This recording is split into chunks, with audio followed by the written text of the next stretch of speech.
And we are live. How's everybody doing tonight? My name is Anthony Brian Logan, and you're watching and or listening to ABL Live. Thank y'all for being here tonight. You could be almost anywhere in the world, but you're right here with me live on the show.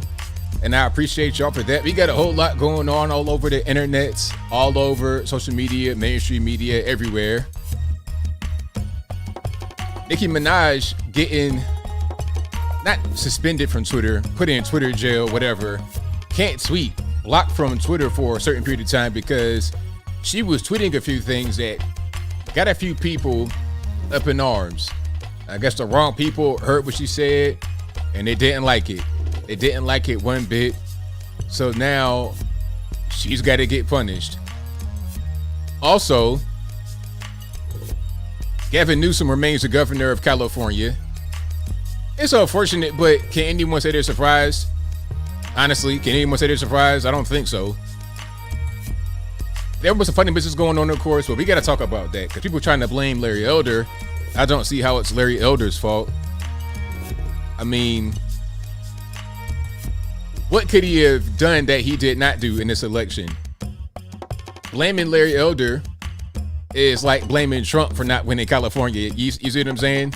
Not once, but twice, even during the time where he actually became the president. This is why the Electoral College exists, because some states you're just not going to be able to get. It's worth trying, of course, but it's going to be very difficult to do so. We'll talk about all those things and more on tonight's episode of ABL Live. And again, I thank y'all for joining. Definitely appreciate you guys. If you enjoy what you've heard thus far, and I've not got through everything yet, but if you enjoy what you have heard thus far, go ahead and give the video a thumbs up. Also, like the video, share the video, do all that good stuff. We got a whole lot to talk about tonight. There's a whole lot going on. Got to talk about the recall. Got to talk about Nicki Minaj. Got to talk about a transgender MMA fighter. The person who was a combat veteran in Afghanistan for 7 years, then said, you know what? I'm going to become an MMA fighter. We got to talk about that person. Also, Mark Milley, remember the whole white rage guy, the woke general? There's a book coming out, or it's out right now, by Bob Woodward. You guys probably remember him. He had a book about Trump that may or may not have been true. But the book coming out alleges that Mark Milley called China, talking about, hey, if Trump tries to attack you guys, I'm talking about nuclear attack, military attack. If Trump tries to attack you guys, I'm going to give you a heads up, let you know what's going on. Really? Can you do that? Is that called treason or what? I'm not really sure where to start. I think I'm going to talk about, let's talk about let's talk about Mark Milley first. I'm going to start right there, straight from the beginning, talk about the, geopolitical type stuff, and then we're going to get more into it. Then we're going to get into the California recall. Then we're going to get into Nicki Minaj versus MS-13 DNC. I saw that James talking about Joy Reid hurting the people, talking about my sister with two white guys on either side, and then proceeded to just admonish her live on TV without asking her a question, without asking for comment, without inviting her on the show. I mean, there was a tweet from Nicki Minaj, and then 5 seconds later, here they are just tearing her straight on down. There's a reason for that, but we'll get to that in a moment. But first, let's talk about Mark Milley and the whole China and military, I guess you would say, coup situation. Now, you guys know who Mark Milley is, right? The woke general. Just as a side note, you guys know the assistant health secretary, I guess is what they call, or deputy health secretary, Rachel Levine. If you don't know who that is, I'll place a picture of them, quote unquote, on the screen before you so you can see who I'm talking about. This person is in the administration, as I said, I think deputy health secretary or something like that. I'm not sure if they are the actual health secretary, but they are in the Biden administration right now. So let's get that on the screen right quick. And thank you guys for being here. Definitely appreciate you. If you enjoy what you heard already, give the video a thumbs up. But this is Rachel, quote unquote. So you can see something's a little funny. Do look like a lady, all that good stuff. Miss Doubtfire, whatever you want to say. So that's that person right there. Now, back in high school, this person was a man And I believe his name was Rick or Richard. I don't know. Maybe I'm wrong. I'm just kind of, thinking, all right, Rachel, when you become a woman, but then when you were a dude, it was Rick. Big Rick was on the football team with Mark Milley, the woke general. So let's put a picture of them in their high school days on the screen, if I'm able to find that.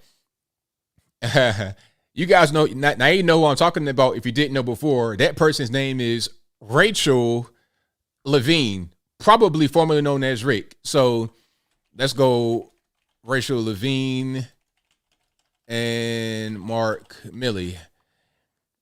So here we go. Now, this is them when they were in high school. Matter of fact, let's get this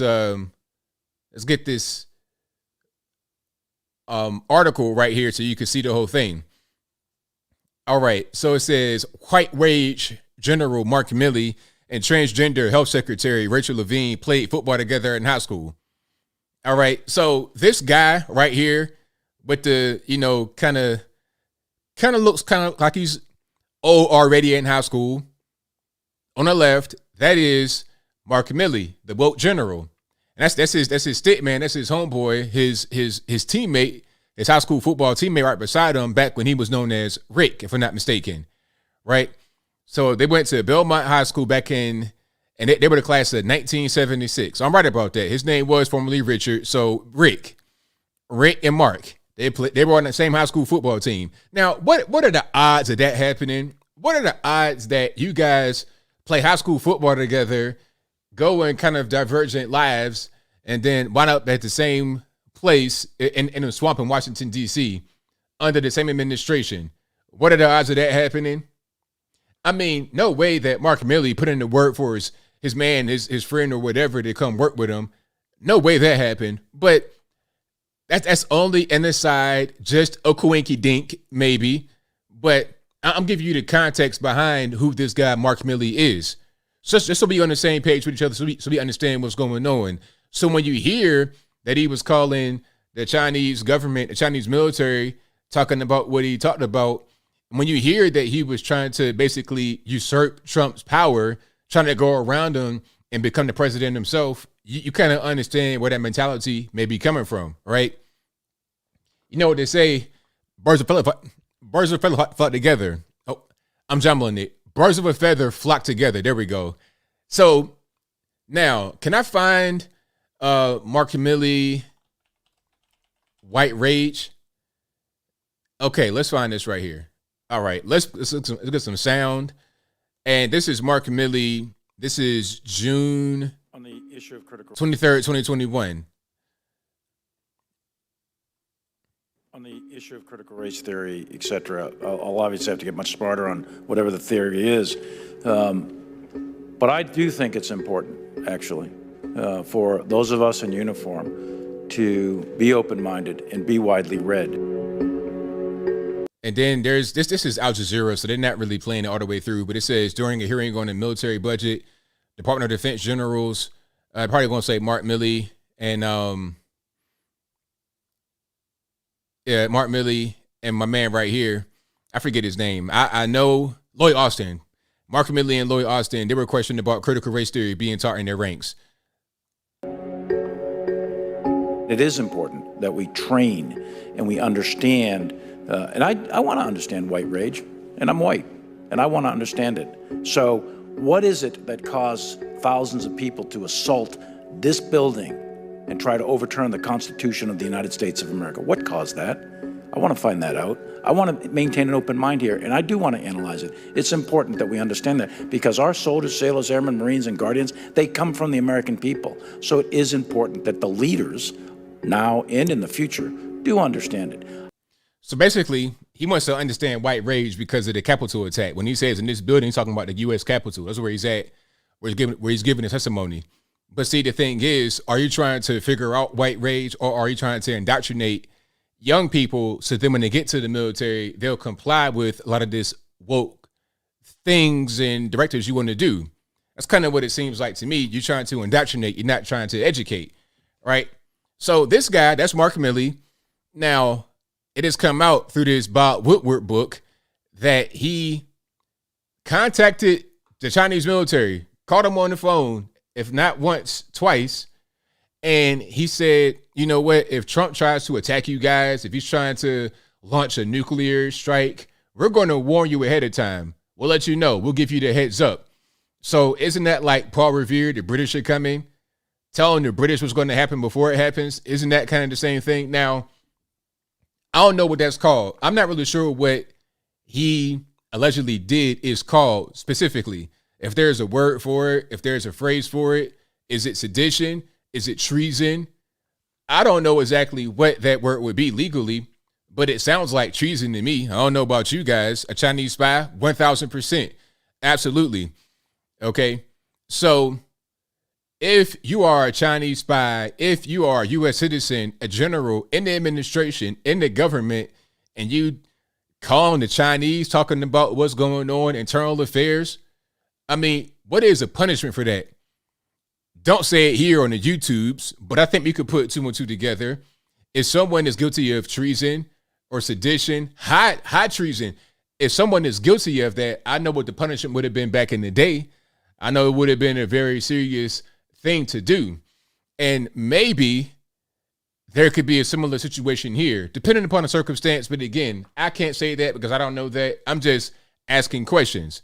That's all I'm doing. But that guy did that allegedly. And if I could find that, let me pull it up right quick. Let me see. Matter of fact, let's go to Breitbart because I know they got it. I'm gonna just put the article on the screen. So when I say they, I mean those on the left. When they say Trump tried to engage in seditionist, seditionist behavior, a coup. What's what I'm looking for? When he tried to engage in a coup or a military takeover, whatever they try to say Trump did, whatever they try to say that we did, trying to take over the Capitol. When they say that, it's like, okay, who's doing what? Is it us or is it y'all? Because we're not the one going behind Trump's back, calling China, talking about what's happening inside the White House. We're not the ones telling high-level military officials don't follow Trump's orders. Mark Milley allegedly told military officials, hey, if Trump tells you to do something, if there's an order from Trump directly or by way of Trump, don't do anything until I'm in the room. I'm going to sign off on it. So basically, Mark Milley appointed himself to be the president, depending upon the circumstance. Now, how are you going to do that?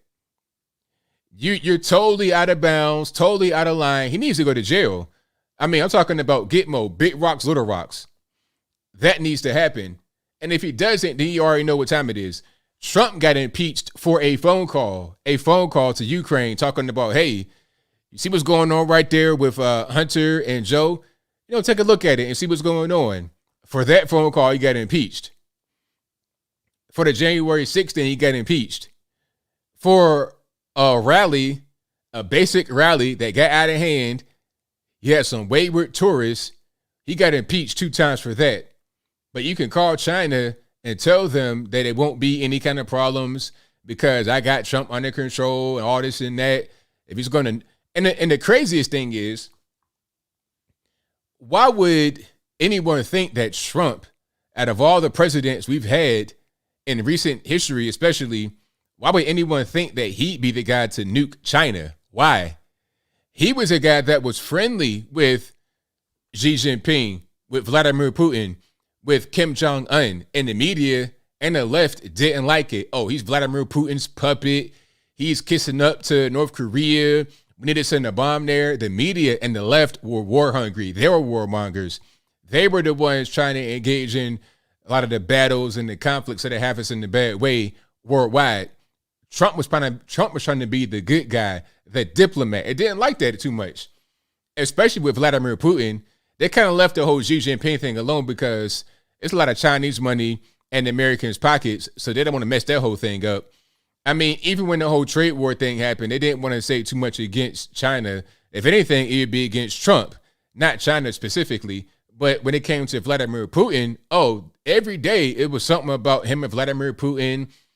I never understood what the actual angle was, because there's one thing to have a legitimate reason to not like what someone is doing.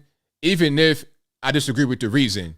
You understand? So if there was an actual problem with Russia and what they were doing, I could understand a level of aggression being given toward them by the media, even if I didn't believe that we should go over there and attack them. So let's say, for example, Russia, they were a Muslim country, which are not, they're a Christian country. But let's say they were a Muslim country and women were forced to wear the whole beekeeper outfit with the little slit right there. I might not like that, but that's their culture. That's fine. It's not my business to go over there and try to make them not do that. So if I'm friendly with the guy who has a country like that, I could see there being a problem with people on the outside in our friendship. How can you be friends with them? Look what he does to his women. But I'm not trying to judge him for his culture. I'm trying to maintain open communication so we're able to get along as nations, so we don't have any conflict and war. So I could see a problem in that situation. But with Russia, what's the problem? What's the problem? Oh, they hurt journalists, disappeared journalists. Well, we do the same thing over here, just a little bit different. Over here, you get canceled, you get vanished. Over here, you can't use your credit card anymore if you say something people don't like. So, I mean, don't throw rocks if you live in a glass house.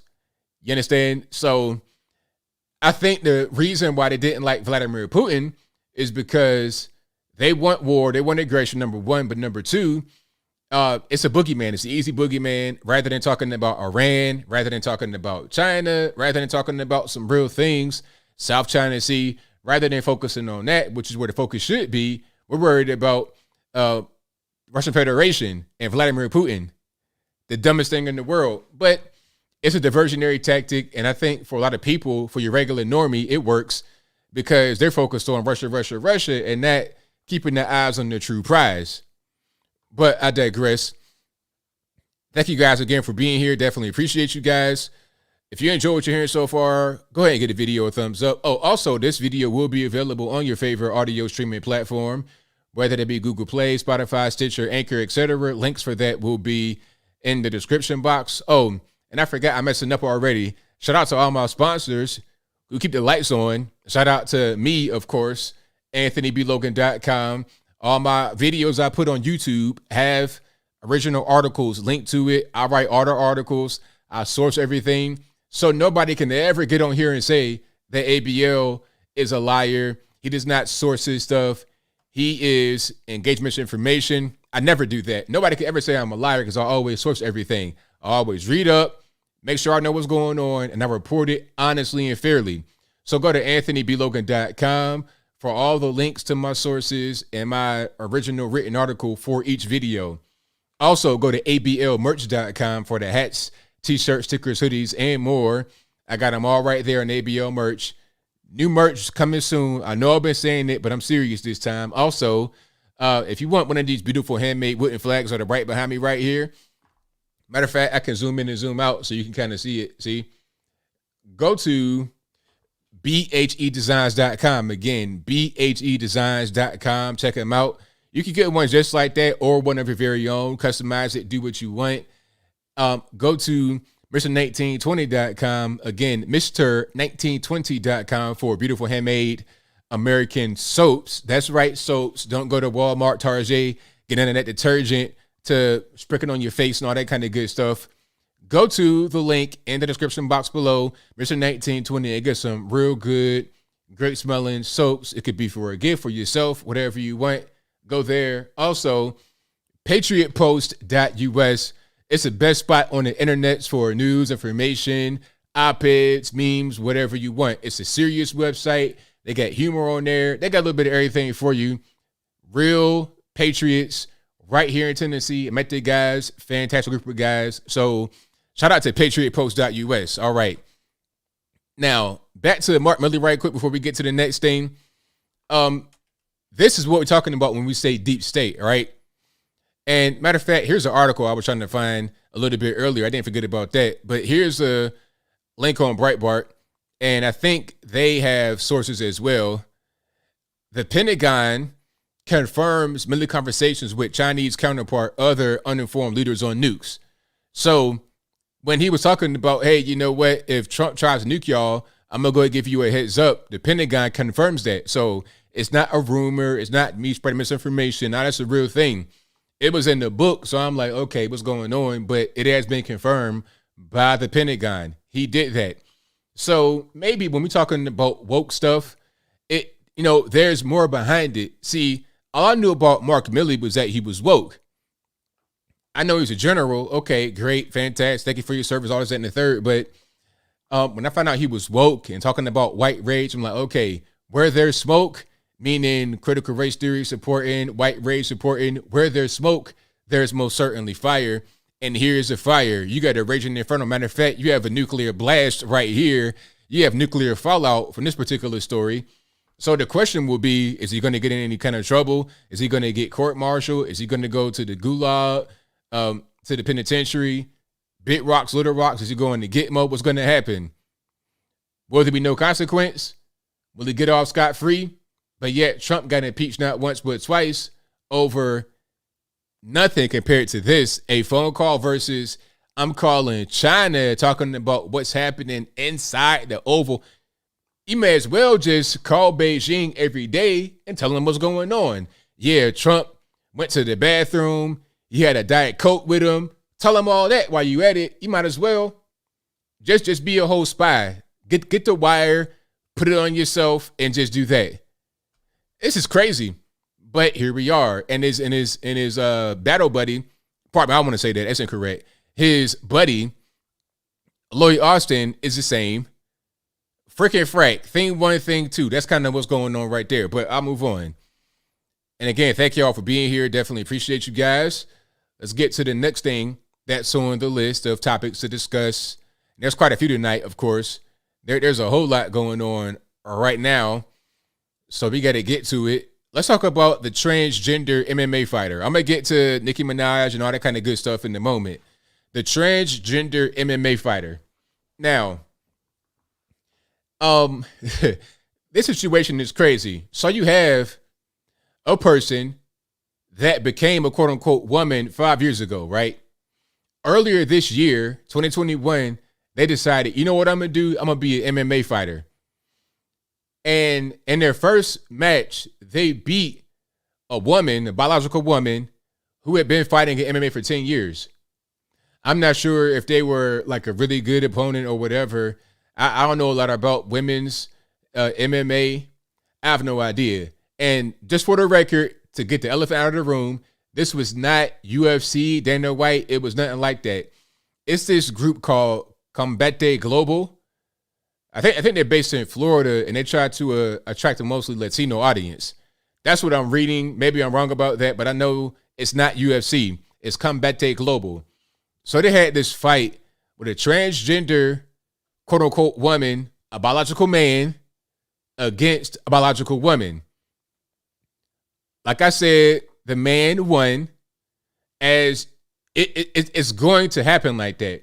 I'm not saying the woman can't beat a man because, I mean, for real, to be totally honest, the woman kept punching the guy in the face over and over again. The guy's face was completely battered and bruised. But see, the problem is the punches were not doing a lot of damage. The guy, the transgender woman, this person was not really a skilled fighter, at least not in MMA. I don't know what he was doing. Like, he was like enjoying the punishment. His hands were down. He kept getting hit. Boom, boom, boom. All in here. All this right here was full up. But it was not really phasing him. He kind of got buckled a little bit one time, but he kept getting punched in the head over and over. It wasn't really doing anything. He did not really land many punches or strikes or anything. No kicks. But he landed one punch. I was like, oh. I had to watch it just because I had to review it and then put it on my page just to make sure everything was straight. I didn't want to watch it. I'm not going to watch this if I didn't have to report on it. But one punch landed, and it was like you could tell it was a shock for the woman to get punched in the face by a man. Oh, it was terrible. I don't recommend. I don't recommend you watch it. But anyway, so there was a ground is a ground grapple, and then the trans quote unquote woman choked the biological woman out. And that was hard to watch too. I mean, within a second, he got on the back, rear naked choke, and then instantly tapping. Because try getting choked out by a 7-year Army combat veteran. Went to Afghanistan. Matter of fact, we got pictures. Oh yeah, we got pictures, and you guys have to see this. Okay, the person's name is Elena McLaughlin. McLaughlin. I don't know these Irish names that well. Pardon me for the, Now, okay, I'm gonna show you a before and after. Now, I know I have the proper. There we go. All right. So this is a before and after, and this is not made up. This is 1000% real. Now, tell me how this is fair. Explain to me how that's fair. So this is quote unquote Elena when they were in Afghanistan in the military, the special forces, combat veteran, fighting the Taliban and stuff like that. Okay, for 7 years, that's them. And by the way, they're 38 years old. So they, or him or her, whatever the pronouns, this person transitioned at age 33. So you're talking about being in the military, probably from a young age. You hard body, you've been training. And the thing about men, or some men, depending upon, I guess, your genetics, you could train really hard for a long time, and you're not really going to lose a lot of that. If you train hard, you got cardio, you got muscle training, weight training, you're not going to lose a lot of that. It doesn't matter if you lose weight like he did. Obviously, he lost weight. That's not going to matter. Your core strength is not going to fade that much. It's unfair. So this person became an alleged woman and then beat up on a woman. Crazy. Now, check it out. I think the reason why he did this is because of his past. From a young age, he knew he was gay, right? And his parents, or at least his mother, tried to put him in conversion therapy, and it didn't go well. Now, I'm not saying conversion therapy is bad. I'm just saying for him, it didn't work, obviously. And they were trying to have him get, quote unquote, masculine time with a farmer's son, but the farmer's son ended up molesting him, ended up sexually assaulting him. So, okay, you're a boy and you're dealing with some confusion, and your parents pretty much kind of destroy you, by putting you with this son or man or whatever, trying to get you back on track, and then they make your confusion worse. And now you have a problem with your mother because she's doing this. And then before he went to the military, he was talking to his mother, and he was like, well, I guess I'm gonna go die in the war, or I guess I should go die in the war. And she was like, maybe you should go die in the war. Imagine hearing that from your mom, who you already got problems with your whole life. So, as I said in my video, sometimes you become what you hate. Maybe that's why he wanted to become a woman. Maybe. I don't know. I mean, at a certain point, when somebody was transgender, that was called a mental illness. We might want to kind of go back to that and look at it seriously. Because if the guy has mental problems, it makes sense. I'm not saying I support what he's doing, but I'm saying obviously something ain't right. Something's not right upstairs. Also, combine possible PTSD. You got some problems. Rather than becoming a woman and beating up on women, trying to get revenge on your mom, basically beating up on girls because you see your mom every time you punch her in the face. Rather than doing that, this unhealthy self-therapy, try hollering at a real therapist. But again, I understand why you might not want to do that because you had problems with that in the past. The conversion therapy didn't work. So I get it. That does not mean you can go out here and beat up on women. And the thing is, if you're a woman, why would you take this fight? If you are Combat Global, why would you put on this fight? It's not right. It's bad enough that you have men that go out there and compete against women in non-contact sports. You're talking about basketball, what's kind of contact? But better example, track and field. I mean, that's bad enough. But MMA, where you punch and kick and choke, That's just too much. That's too much. And we've already seen this before with Fallon Fox. I'm not sure where they fought, like what particular company they fought for. But Fallon Fox is also a transgender, quote unquote, woman. And before that, it's always these real masculine type jobs they have. I mean, Fallon Fox was a truck driver and like all types of stuff, like doing heavy lifting, a jacked up kind of short guy, you know, diesel dude, and then became a quote unquote woman with the same kind of muscular frame. One woman had her skull fractured by Fallon Fox. This is not right. The strength differences are obvious, and they can't be just explained away talking about, oh, you know, gender is social construct. It's like, nah, that skull fracture is not a social construct. That skull fracture is dead serious. It's dead real. So we can't just go and say things like this. It makes no sense. Reality at a certain point is reality. It's not going anywhere. So yeah, this is crazy. And at a certain point, it's got to stop. I think maybe a part of this was a PR kind of move, you know, publicity stunt for Combate Global, because I've not seen them fight from them before, and I don't plan on it now. But maybe it was a way for them to kind of get out there and get their name known. I don't really know, but whatever the case may be, I'm not interested in seeing anything else from them. So this PR stunt was failed in my humble opinion, but for some it may work. For some they may say, you know what, this makes sense. This is cool. This is a good way to go about it. I don't believe that myself personally, but hey, we'll see. Now, speaking about men and women and emasculation and stuff like that, have you guys seen the new Time magazine cover? That whole thing was crazy. Now, hold on. Matter of fact, let's put it on the screen. Now, the Time magazine cover has Prince Harry and Meghan Markle. I don't know what their actual title is. I don't care. But this is just proving a point that I want to make. So that's them normally, right?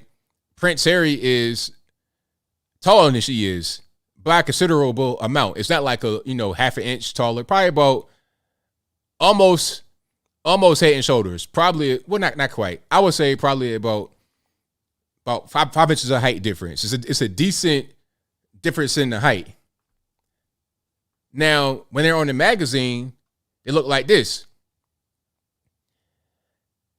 Now, it's clear that he's sitting down and she's standing. But why? First of all, he's halfway covered up, hiding behind her. It's like if you playing hide and go seek and the boy hides behind his mom. That's what's going on with that. He's hiding behind her. He's sitting down to give himself, to make the illusion of equal height. So they're equals. They're the same. No, they're not equal. No, they're not the same. This is Prince Harry, royal lineage. You are a C-list celebrity that became the Dooch or Duck, whatever you want to call yourself. You're not the same, period. The power in this couple is Prince Harry. That's a fact. It'd be the same way if it was Oprah and Stedman. It'd be Oprah who's the power. Although Stedman's the man, Oprah's the power.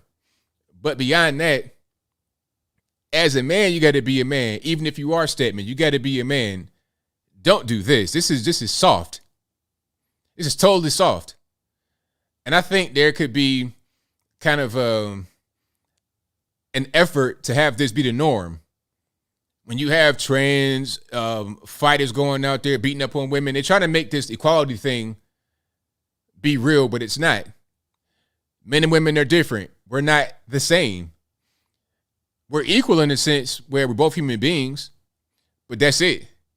We are different beyond that. So yeah, shout out to Prince Harry. Sir, stand up, man.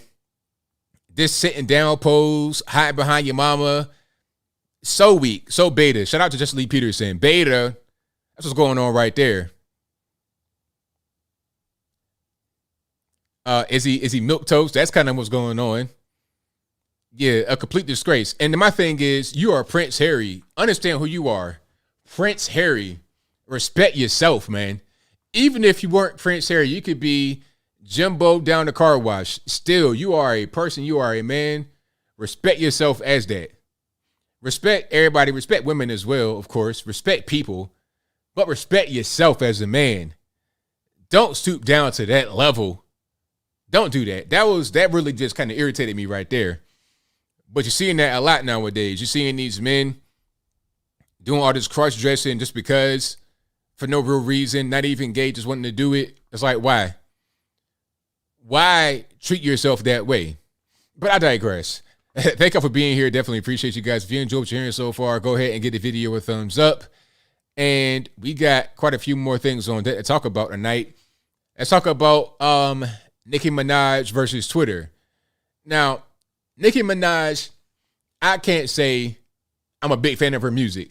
All right. I'm not what they call them, a barb. I'm not a fan of Nicki Minaj. One of the Barbies on Twitter. That's not me. I know who she is, obviously. Like people do. I mean, you know Nicki Minaj. You heard her name before. Know who she is a little bit. And if you don't know, she's a rapper, very well known all over the world. And she was on Twitter just asking a few questions about the vaccine. And if I can find the tweets, I got to put them up.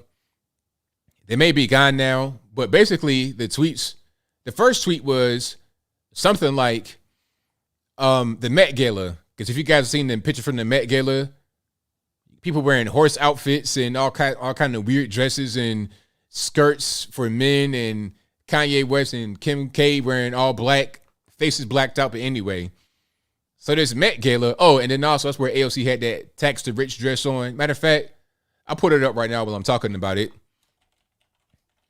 So Nicki Minaj was talking about the Met Gala, and she was saying that they have to get vaxxed in order to go. And she was saying that she doesn't want to get vaxxed to go to the Met. And she would get vaxxed just because for a different reason, not to go there. And she recommends that everyone go do what's best for them. Holler at a doctor, do whatever they got to do what's best for them. That's what she said. Now, because she said that, Twitter went into a frenzy. How can you say that the vaccines are safe and all this and that, blah, blah, blah. You know, the typical stuff that people on the far left especially do. They wanted to shame her just for saying, you know, take your time and don't get bullied into it. That was her main thing. Don't get bullied into it. Do things on your own. Matter of fact, here's a dress from AOC. And a quick note about the Met. Now, the Met cost, $30 grand for a ticket and $275,000 for a table. 30 grand for a ticket, 275 racks, as the cool kids say, for a table. One ticket, one table. You could spend $500,000 going to the Met easy. Now, the thing about this dress that's funny from AOC Tax the Rich, in order to go to the Met, you have to be rich or be rich adjacent. You can't go there if you're not rich, first of all. Second of all, the Met Gala is tax deductible. So you can reduce your taxable income by giving this money to the Met because it's a fundraiser. So it's tax deductible. It's like a tax shelter. So if you make a certain amount of money, you don't want to pay $1 trillion in taxes, you can go here, spend that money, and then you can hobnob with celebrities, have your picture taken with your crazy outfit. You can give a big shout out to a designer that can pay you to wear their clothes, whatever the case may be. You can make money doing this, connections doing this. You're relevant. You're on TMZ and X, Y, and Z Entertainment Tonight. It's a win-win-win. So why would you be at this event wearing a dress, taking the pictures, doing exactly what rich people do to lessen their tax income, to lessen their tax burden, while at the same time saying tax the rich? Dumbest thing in the world, but here we are. But anyway, Nicki Minaj was saying that you got to get vaxxed to go there. So she's like, nah, I don't want to do that. Not for the Met. If I'm going to get vaccinated, it'd be for something else. You know, if I got to go on tour, whatever the case may be, I'm going to get the shot. And then she also said, I recommend you get it. It normally helps you, all this and that. Her whole point was, I don't want to get bullied into it, and I don't want to get it for the wrong reason, and it's my choice. That's all. Do your research, figure out what's going on. It's my choice. And then she said that, and part in the graphic, I'm gonna try to clean it up for the kids watching, but she was, I'll give you the PG version. Her cousin had an adverse reaction to the shot, and due to the adverse reaction, his wife or his wife to be called the wedding off. I'll leave it right there. Don't nobody say nothing crazy in the chat. But he had some swelling going on, right? So because of the swelling, the wife said, nope, we're not going to get married, and called off the wedding. That's what she heard from her cousin. Now, because of that, and a few subsequent tweets, they went ahead and gave her a temporary suspension. They put her in Twitter jail. Not sure for how long, but they put her in Twitter jail. So she can't tweet. This is Nicki Minaj. Nicki Minaj, like I said, world famous. How many followers are there on Twitter? I would think there's millions. Hold on. Let me just look at it right quick. So Nicki Minaj has 22.6 million followers. 22.6. Okay. That's a lot of people. AOC has half that. And who else? Let's look at Joe Biden. Joe Biden on Twitter has 31 million. So you're talking about somebody very influential. She's so influential and powerful that whole tweet about her cousin in Trinidad caused the health ministers over there to scour the whole island or island chain, whatever it is over in Trinidad, to find the case of the guy that had the problem. Talking about, oh, we couldn't find it. We wasted a bunch of resources. Now, my thing is, if I have this problem, am I going to run to the camera and say, you know what, I got that problem, my wife left me, and I got some stuff swollen on me? Maybe it's kind of embarrassing. Maybe I don't want you to know. So maybe the person did have that issue, but they don't want to come forward to the camera. Imagine that, going to the camera talking about, yeah, my stuff got swollen and my wife left me. It's embarrassing when the whole world's watching at you. Who wants to see that? But anyway, she got suspended. And then she went on Instagram and was talking for a little while on a live stream. And she was saying, hey, it's pretty scary. You can't even ask questions. All I was doing was asking questions about this particular shot. That's it. Why can't I ask questions? And it makes sense. And of course, back on Twitter, she's getting harassed by people. The dude, Hassan Piker, was talking about, I kind of went ahead of myself a little bit. So she posted a clip to Tucker Carlson. Tucker Carlson covered the whole thing, and she posted a clip to her actual page. So I'll place that on the screen right quick so you can see what's going on from Nicki Minaj and the Tucker Carlson clip. It's Nicki Minaj's cousin's friend's testicles who are swollen from taking the vax. That's sorry for that. the claim. But it's not anything to do with the physical effect of the vaccine that makes our political class mad. It's the last part of Nicki Minaj's tweet that enrages them. The part where she says you should pray on it, make the decision yourself like a free human being, and, quote, don't be bullied. So our media and public health officials didn't like this because they make their livings bullying people. So they couldn't let it stand. Oh, he's fine. Boom. Exactly. So she put that up on her page, and she put the arrow, the dartboard, like right on target, saying, I agree with that, on her Twitter page. And then you have Hassan Piker talking about, he's a white nationalist, right? And she responded to him. And again, I got to be PG-13. And she was like, all right, whatever, but check it out. Because I'm black and I'm a Democrat, if somebody says, hey, take these marbles and throw them in your hind parts, you got to do it, no questions asked. But if a guy from a different party says, hey, watch out for that bus, you got to stand there and get hit. And I appreciated that 100%. I feel like Nicki Minaj is getting red pill right before our very eyes. Now, her music, I'm not a fan of. Again, I'm not going to sit here and say, tell your kids, go down Nicki Minaj's music. I'm not going to say that. It's pretty vulgar. But aside from the music not being great, that's irrelevant. The point is, you have an icon on the left, the LGBT icon, loved by them. Now they want to try to attack her because she has a free thought, a free opinion. Why can't she ask questions about the vaccine? Why is that a thing? So because of tweets like that, asking questions. She got locked out of her account. Now, I'm not sure if she deleted anything that she had said before. I heard that she did, but I'm not sure. But yeah, it's crazy. It's totally crazy. But that's what happens. And I feel like you're going to see more of this. You're going to see more and more and more of it happen. And people like Nicki Minaj, they kind of get, I don't want to say radicalized, but they get turned on to the right. They may have been finding their bubble, listening to all the LGBT people around them, listening to all the liberals around them, all the music executives, all her friends and family that are all left. She may have been totally fine in that bubble. And then here comes Twitter bursting the bubble. Now she sees the world for what it is. So now she has to just say, you know what? Wait a minute. Now I got to think about it.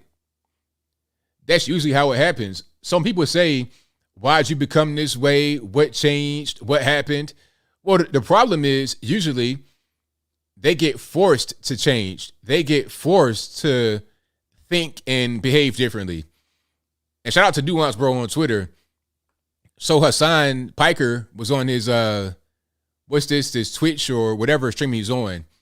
And he was crafting a tweet for Nicki Minaj to respond to her. Because if you get Nicki Minaj to respond to you, you got to, strike while the iron is hot. You want to respond over and over and get that traction, get that attention, get them followers, right? That was his goal, his plan was keep on responding as long as she was responding.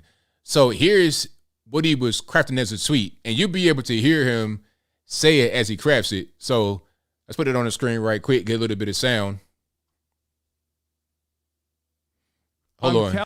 There we go. Telling you, Tucker Carlson. Let's start from the top so you don't hear me interrupt. I'm telling you, Tucker Carlson wouldn't even let you on the bus, let alone the back of it. Are you slow? Anyway. But here you are reducing it to simple. No? Really? That's unacceptable? So his chat was probably telling them, don't put that out there. That's racist. That's why he didn't put it out. He was crafting it. That was kind of in his drafts. It didn't get released. That's the unreleased tweet that he was trying to put out there. So it's the dumbest thing in the world. It's like, how dumb are you to craft a tweet live and read it and not put it out? You might as well just put it out now because you didn't already said it to the whole world.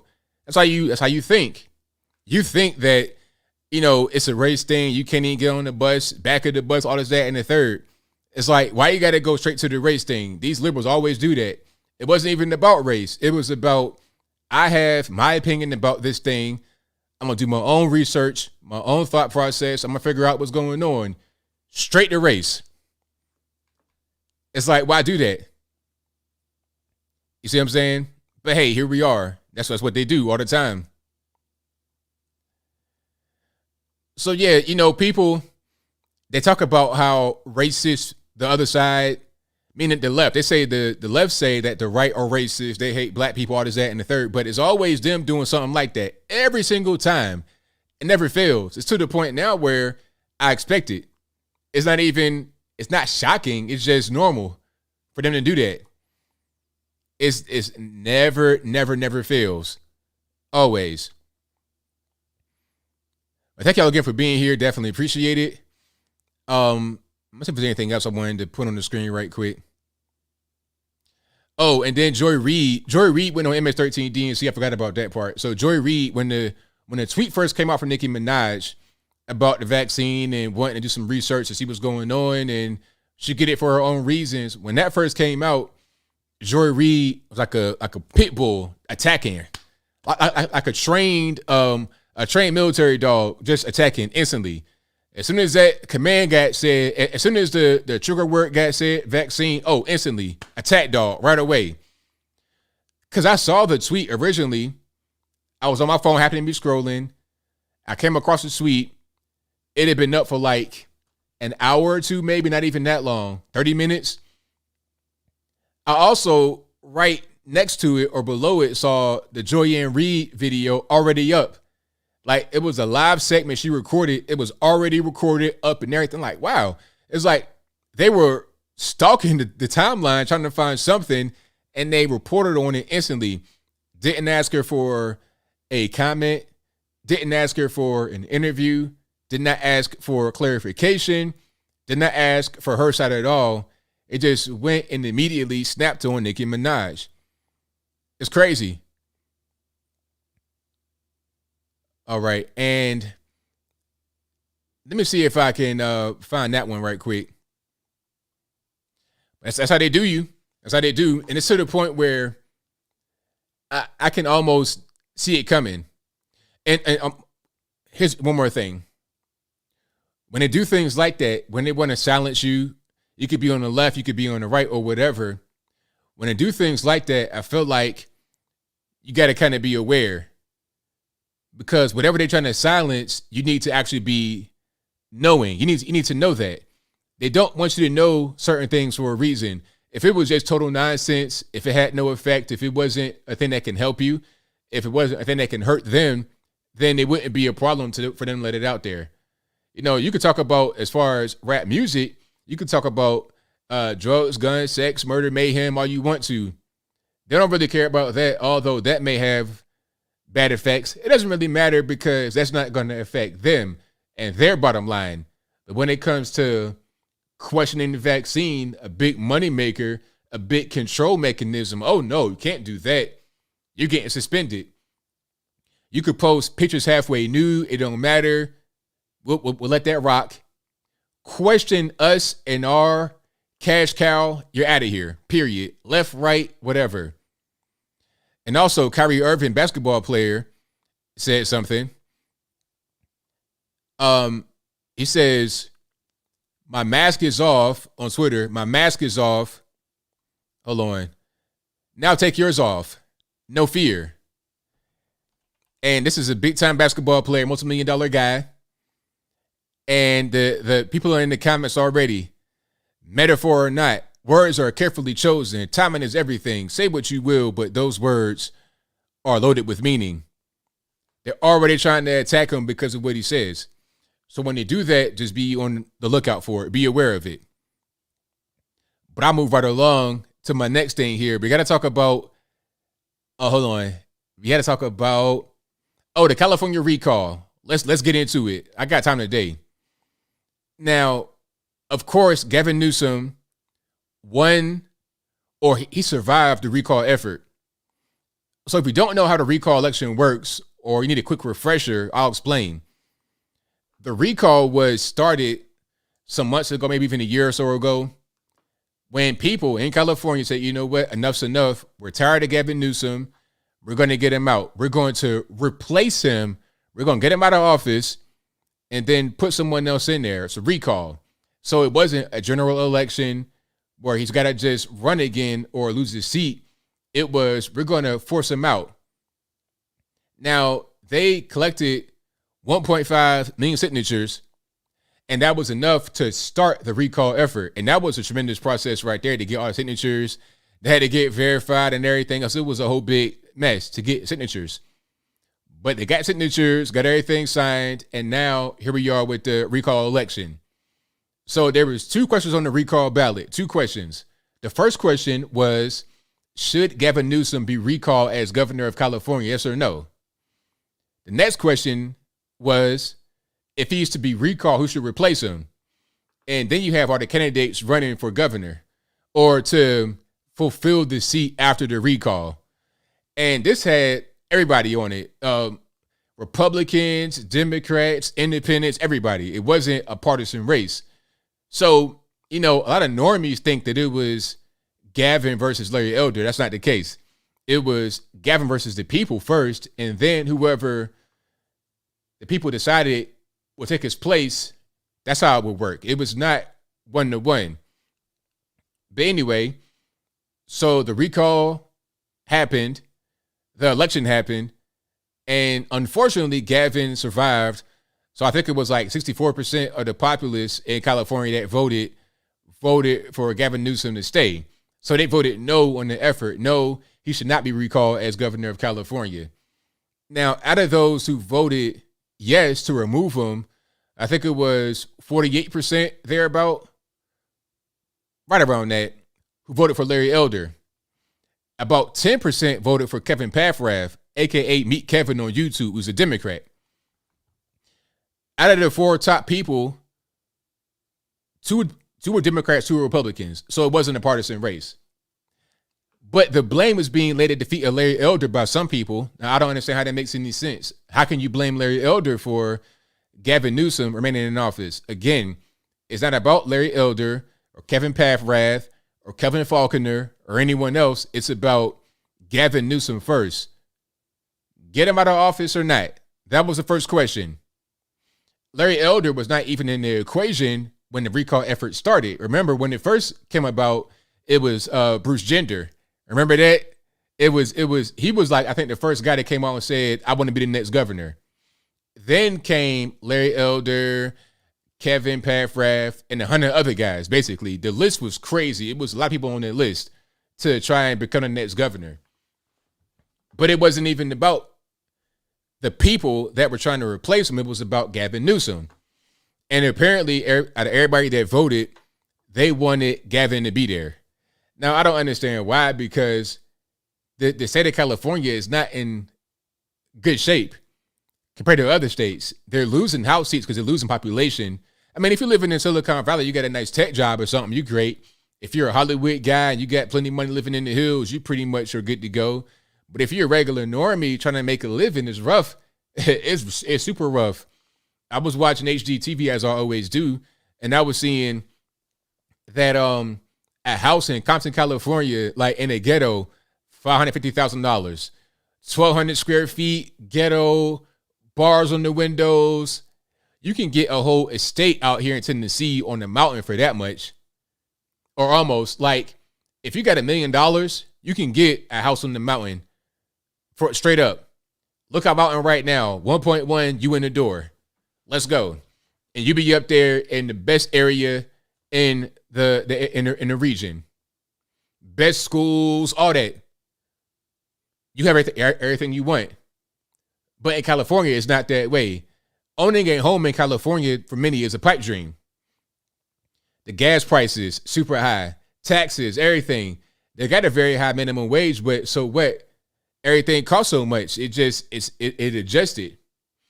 The homeless problem, basically, is a drug problem. Crackheads, meth heads, heroin addicts everywhere, running around, doo-dooing on the ground like it's nothing.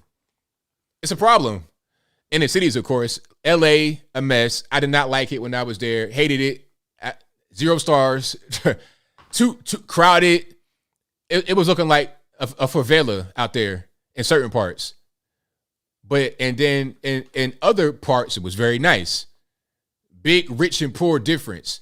It's not like that all over the country, but I digress. The point is, people that voted for Gavin Newsom to stay, but they want to blame Larry Elder. They said Larry Elder was too busy shooting vitamin commercials.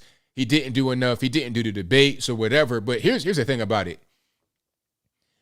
I don't know what he could have done to perform better than what he did. What could he have done? Explain, because it's still California. Let's not forget. It's a valiant effort to get him out of there. It was a bipartisan effort. A lot of Democrats didn't like Gavin. Republicans didn't like Gavin. Independents didn't like Gavin. But it wasn't enough of them who didn't like Gavin to get him out of office. That's just a fact. Look at how California went in the 2016 election and 2020, because I know there's cheating that went on. We know that for a fact, because a guy got arrested with 300 ballots in his car, and when there's smoke, there's fire. But it wasn't even close. It was by millions of votes of a difference. Even if it was like 500,000 votes that were not, I mean, look at California 2016 when Trump won and became president. He did not win California. 31% of the vote in California Trump got. And 2020, when there was the weird thing with the mail-in ballots and whatnot, Trump still got like 34%. He got more of the vote, but he still lost. And it wasn't even close. 65-35. So if Trump did that in 2016 and 2020, and he's more popular than Gavin Newsom and Larry Elder combined, how are you going to blame Larry Elder for not succeeding in a place where Trump couldn't succeed twice. I don't understand. People think that, oh, if he would have talked more about certain issues, would have made a difference. No, it wasn't, because to us that understand politics, we care about things like that. But to the average normie, they don't care. They're going to vote blue or red. They don't care about anything else. They don't even care if it's going to hurt them. A lot of you guys sending me comments saying that your family members are complaining about things that were happening in California that can be directly linked to Gavin Newsom, but they still celebrated when Gavin Newsom won. You see what I'm saying? So for them, it doesn't even register. They don't even really think about stuff like that. All they're going to do is vote red or vote blue. That's it. And they also leave, and then they go to other states and make them become more purpley and more blue. So I think the focus, rather than focusing on trying to throw Larry Elder under the bus for no reason, Larry Elder did great. I mean, he did all he could have done. Rather than trying to throw him under the bus, how about focusing on keeping Texas red, Tennessee red, Florida red, Georgia? I mean, is it a blue state now? Trying to keep that red. Focus on stuff like that. Don't focus on this, inner party politics trying to attack Larry Elder for what? What could he have done? It's just too blue, exactly, Nordic. It's just too blue. That's the problem. Even if there was 400,000 votes that vanished, that's not going to be it won't make a difference when you have 3 million votes in between or 2 million votes in between. And again, do we really think that California is a red state? Do we think that for real? It's a valiant effort. See, the thing is, the thing about the recall effort, it wasn't a waste of time because, again, it was not about Gavin versus Larry Elder. It was not a red versus blue race. It was about Gavin Newsom first. Should he stay or should he go? That's a bipartisan question. You could be a Democrat and think he should go.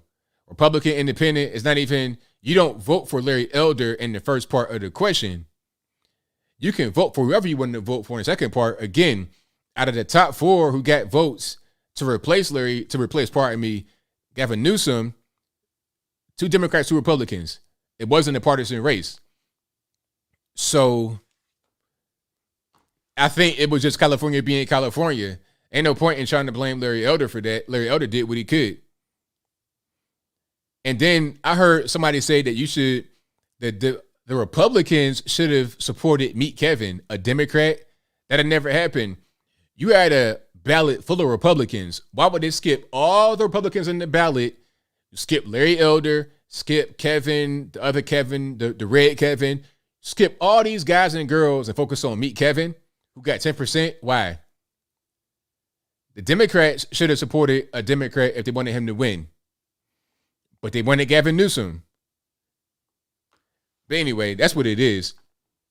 So you know what? I think that the way going forward for California, if you live there, you got to escape. Or here's an idea that has been said before: break California apart. But that'll create other problems because now you're going to have more states and more senators and House reps. That'd be a serious problem. I don't know. I would leave. If I was anybody in California, I would bounce. Just straight up, because it's not going to get better anytime soon. It may get better, but not soon. Not soon, because big tech ain't going nowhere. LA County just getting bigger and bigger and bigger and bigger and bigger. So how you going to escape? It's like Virginia. The reason why Virginia is blue now is because of Northern Virginia. 1/3 of the population of Virginia lives in Northern Virginia and like 2 or 3 counties. Fairfax, Alexandria, they're right there. Loudoun, it's all right there. It's all DC people that work out, that live out there and working closer to DC. Annandale, Falls Church, all of that, they work close to DC. Government contractors, consultants, all kind of people. They work for the federales. So they're going to be mostly blue. Why? Because they come from all over the country, high degrees, working for the federal government, and they know that if they vote for more government, they're going to get more jobs, more of a pay increase.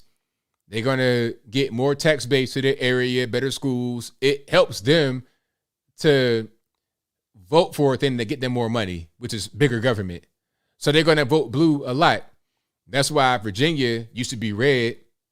Now it's blue because of DC, because of the expansion of government. How are you going to counteract that? You got to get down to what they say, the root cause.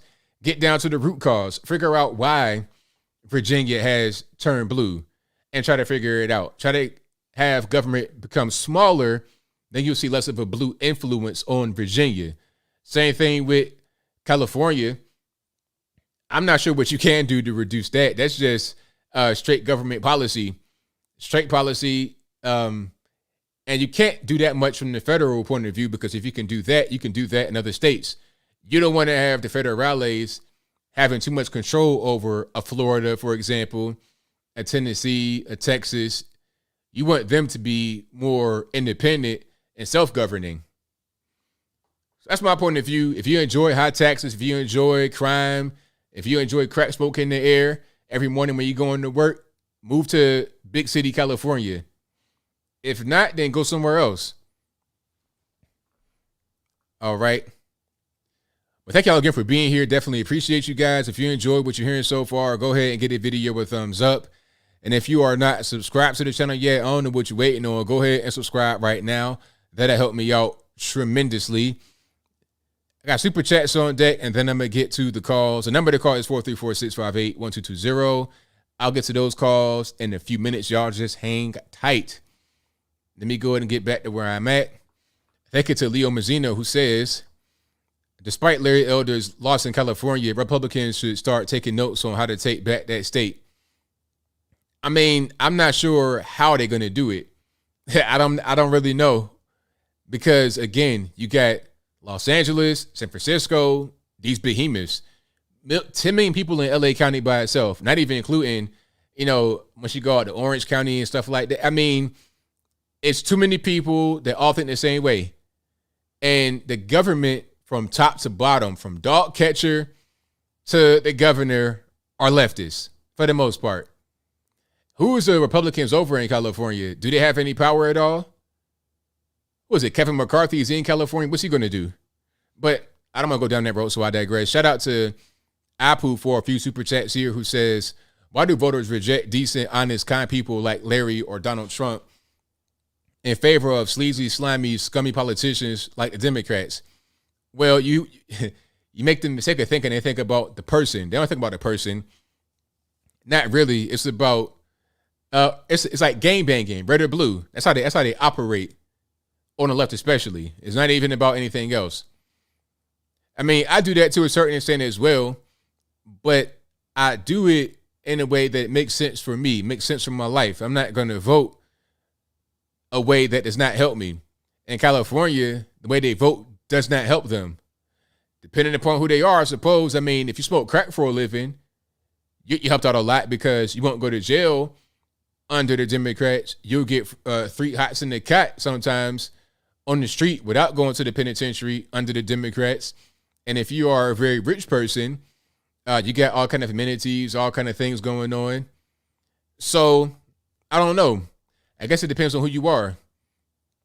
And if you're just a regular normie, you're not educated a lot of times in California, so you don't even know any better.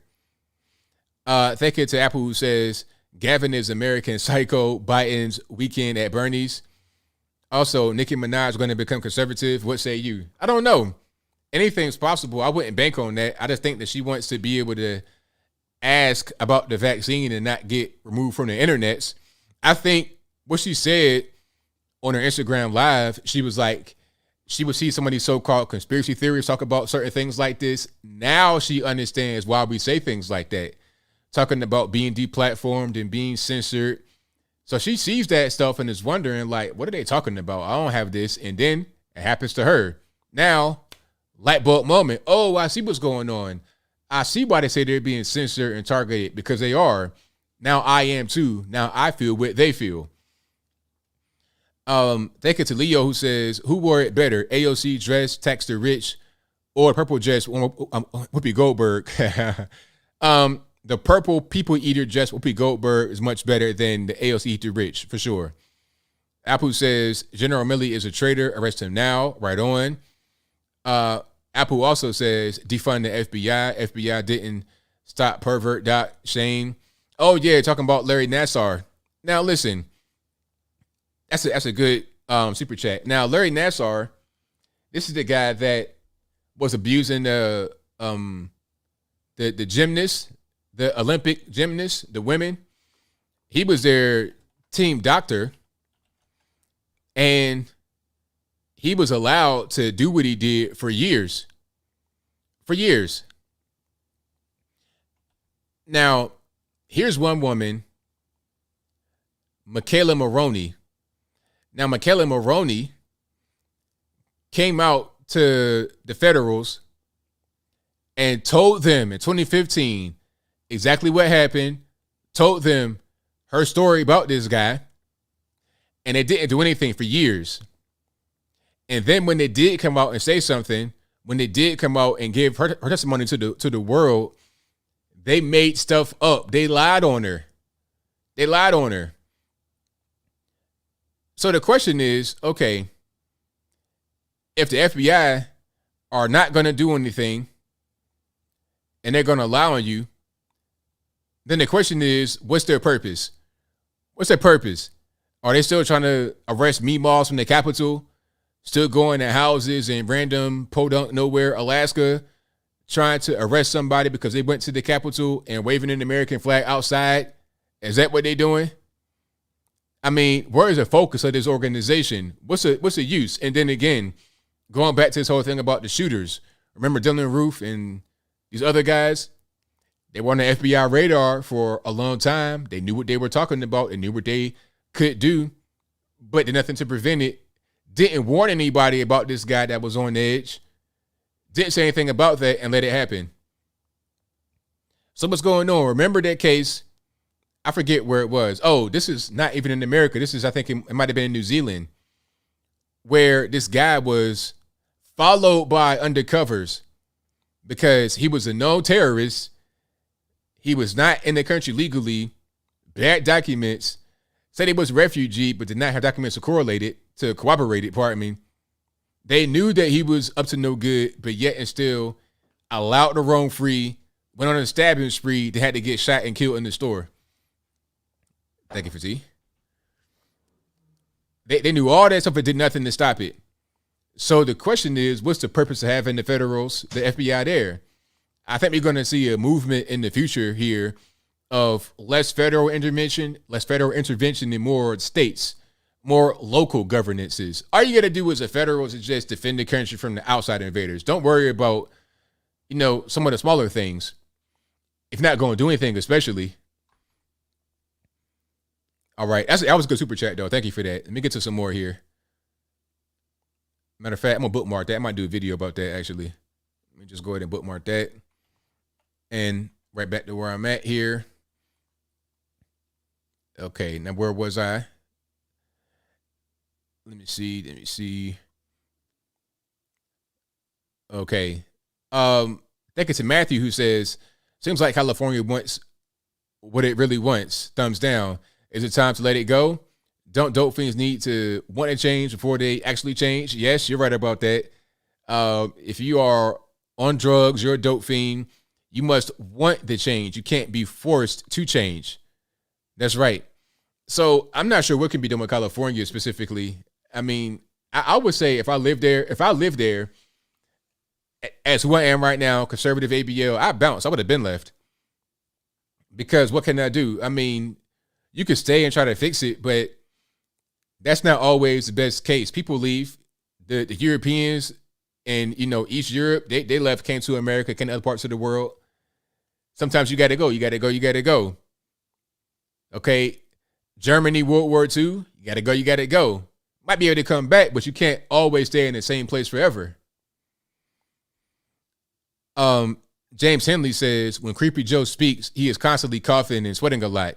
I wonder if he has the virus, even vaccinated, and they just aren't telling the public because it would totally defeat the vaccination mandates, right? Oh, yes, it would. Yes, it would. And you know what? I think Kamala Harris had it because remember the whole thing with the Democrats who got exposed to it on the plane when they were fleeing Texas? they met with Kamala as soon as they touched down. So she definitely was exposed to it. And then she went to the hospital randomly to Walter Reed. She probably got the big batch of the HCQ and got it out of her system then, in my humble opinion, allegedly. I can't say that for certain. That's probably what happened. But they want to sell us, the so-called vax, for financial reasons and for control reasons. Thank you to Garrow Savage, who says, hey, ABL, I appreciate your videos. I listen to them while working every day. You should really promote your, quote, alt tech more, mention them on every vid. I think I'll do that, yeah. I think I'm gonna try to do Rumble, but I just be having limited time. I have a BitChute, for you guys that don't know. All my videos go to BitChute automatically. So if you don't want to use the YouTubes, you want to go to BitChute, it's all there for you guys. And I also have my Instagram page. I know it's not really alt tech, but I try to put a lot of my videos on Instagram as well. But BitChute, every video goes there automatically, or at least it should be. If it doesn't, it's not my fault blaming the white man. But anyway, thank you to CA, who says, my coworker was freaking out today. Larry plans on taking away all women's rights. Yeah, we have dumb people here in Cali voting over lies. That's what I'm saying. People aren't always smart. You got some room temperature, refrigerator level IQ people out there. I'm talking about counting on their fingers and their toes to 10. You got them out there that vote, that drive. They are among you. They are among you. They look regular or normal, like normies, but the IQ is not above where it should be. Thank you to Jeff Gray, who says, I'm not sure what was more tone deaf, AOC's tax the rich dress or the fact that she looks like a Chick-fil-A bag. Hilarious. Thank you to my man Charles Turner Jr., who says, in 2003, when Gray Davis got recalled in California, the governor of California, Google and MySpace were the main big tech companies in Silicon Valley, San Francisco Bay Area. Yeah, I think they were just getting started back then in 2003. Yeah, they were really young at that point. Well, not MySpace, but Google for sure was really young at that point. Thank you to Debauchy, who says Biden and the Duck song go hand in hand. Thank you to Santo Bartes, who says it is not inconceivable for the CCP to have interpreted Milley's call as a feint and instead think that America was about to strike and the CCP launched first instead. He could have started World War III. Oh, yeah. Hey, exactly. Because if you say, hey, if Trump is going to hit you with a nuclear attack, I'll call you. They're like, wait a minute, a nuclear attack? When was that ever on the table? Or they want to strike us? Let's strike them first. If we're going to go down, you might as well go ahead and just take them down before we go down. Yeah, that was crazy. He needs to go to jail for that. I'm talking about under Gitmo, big rocks, little rocks. I'm talking about you need to be mining rocks all the way to the core of the earth for that one. Straight away. You're So Cool 23 says, if true, USPS is exempt from the vax. I can think of one big reason. I would use one word, ballots. They have dirt on certain peeps. That'd be my guess. Well, USPS is in a weird situation because they are part of the government, but at the same time not. They're a private entity and they're not governed by the government. If that makes any sense. They got a board of governors. It's weird. So they're not necessarily exempt, but they can do the option of testing once a week or getting the shot. But either way, this shouldn't be a thing that's legal, period. So hopefully it goes to the Supreme Court and gets overturned. Matthew Phillips says, at the very least, Trump, being an international businessman, had considerable cultural knowledge and sensitivity, heck of a lot more than these liberal diversity and inclusion fools. Exactly, because he speaks to people in reality, not just reading things in the book as how you're supposed to treat people or listening to TikTok videos of somebody describing their brand new gender they made up. Thank you to Georgia Peach, who says, our subject, before we get into deep, can you do a pink camo hat? I'm going to look into it. I'm not sure if I can do that, but I'll try to see if I can. Matthew says, in addition, Trump being a business owner is aware of his position, of his power and position. That's a great resume for becoming a politician. although like Trump did in The Apprentice, he could have fired a lot of people. Yeah. It was, see the thing with Trump, he had a hard time hiring because he had to go through checks and balances. So what he would do to hire people is say something like acting director of X, Y, and Z, because he could appoint them and keep them there for a while without going through the official hiring process to prevent any kind of, any kind of kickback. He could just have him in that position. You see what I'm saying? And do it that way. Thank you to Elizabeth W., who says people are more worried about offending a confused man than the safety of women. God bless America. We need to find our strength again. MAGA, right on. Thank you to WJ Valente, who says it is clear now that AOC and every other person like her is only interested in money and power. Virtually no politician cares about doing or saying the right thing. You're right about that. It's a handful of good politicians out there. Handful. Jason Edwards says, are you sure you read that right? I think Joe Biden would be lucky to have 31 followers on any alt media. Nah, I'm serious. 31 million on Twitter. But, I mean, how much of that is legitimate? How much of that is not legitimate, And that might have been Trump's account before it became Joe Biden's. I don't know. That's a good question, though. Let's see. Okay. Zenith says, Nicki was probably having second thoughts because she is a mother. Yeah, she said that too. She said she got a little baby with her, and she don't want to be traveling and having to do all X, Y, and Z with the baby. So yeah, that's a good point. Thank you to Shane Keno, who says Kanye West was all right. He definitely red-pilled some people in Chicago, but Nicki Minaj, now she can make us some inroads in New York. I think so. I'm not sure to what extent, but I think so. Thank you to San Diego Varsity Sports for your donation. Thank you to James Henley, who says, I wonder how many votes got counted by people that didn't actually vote. That will never, because they will never know because it didn't show up to point it out. Good question. Maybe Vasso says, having spoken to many leftists in comment sections, I've come to realize is that Democrats hate Republicans so much, they rather vote blue no matter who. It's hopeless. Exactly. That's what I'm saying. It's like game banging. They vote blue regardless. They can have a terrible governor that they hate, but they'll still vote blue regardless. Thank you to DeMarcus, who says, ABL really thought you were going on APC for that dress. Like, how dumb can you be? You are the rich. Exactly. That was my point. I said there earlier. It's like, the thing is, you have a dress that says tax the rich. The craziest part is that the Met Ball is a place, it's like a tax shelter. You spend money at the Met Ball to reduce your taxable income. It's a tax write-off. So how are you going to wear a tax the rich dress at a tax write-off for millionaires and billionaires? It's the dumbest thing in the world, but hey, it is what it is. And you can't even go to that if you are an elected official. You can't get a ticket given to you. You cannot accept a ticket donation. So I don't know if she spent her own money or what's going on. If she did spend her own money or campaign money or whatever, it is a tax write-off for her.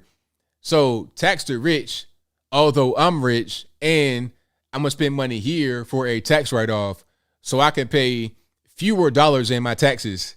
You see how that works? Oh, and the IRS, think about the IRS and tax write-offs. So the IRS, they said they're going to monitor all transactions of, how much? I think 600. Yeah. So I'm not sure if it's set in stone yet, but if you get paid anything more than that amount of money, $600 by anybody, you got to report it to the IRS. You got to report it. So let's say, for example, you're a 1099 guy, right? And you're a painter. And somebody hires you to paint, I don't know, half a room or like a room, a small job, put it to you like that. And they say, okay, you say it's like $500. You don't got to report that. But if it's $650, you got to report it. Any kind of small stuff like that, you got to report. Or if it accumulates to that much over a period of time. So let's say you do 6 jobs for $100 each, you got to report that. Because it rose to that level within 1 year. The IRS sucks. They suck. I hate them. They're sending me letters talking about money, but I'd already paid in advance. Talking about, oh, you owe money, you owe interest. I'm gonna put a levy on your house. Please, you ain't putting a levy nowhere. I done already paid my money. I got receipts. I got canceled checks. I got the whole nine. I ain't paying a dime. Matter of fact, you owe me some cash. Can I get a refund, IRS? But I'm getting offended now, so I'll move on. I digress.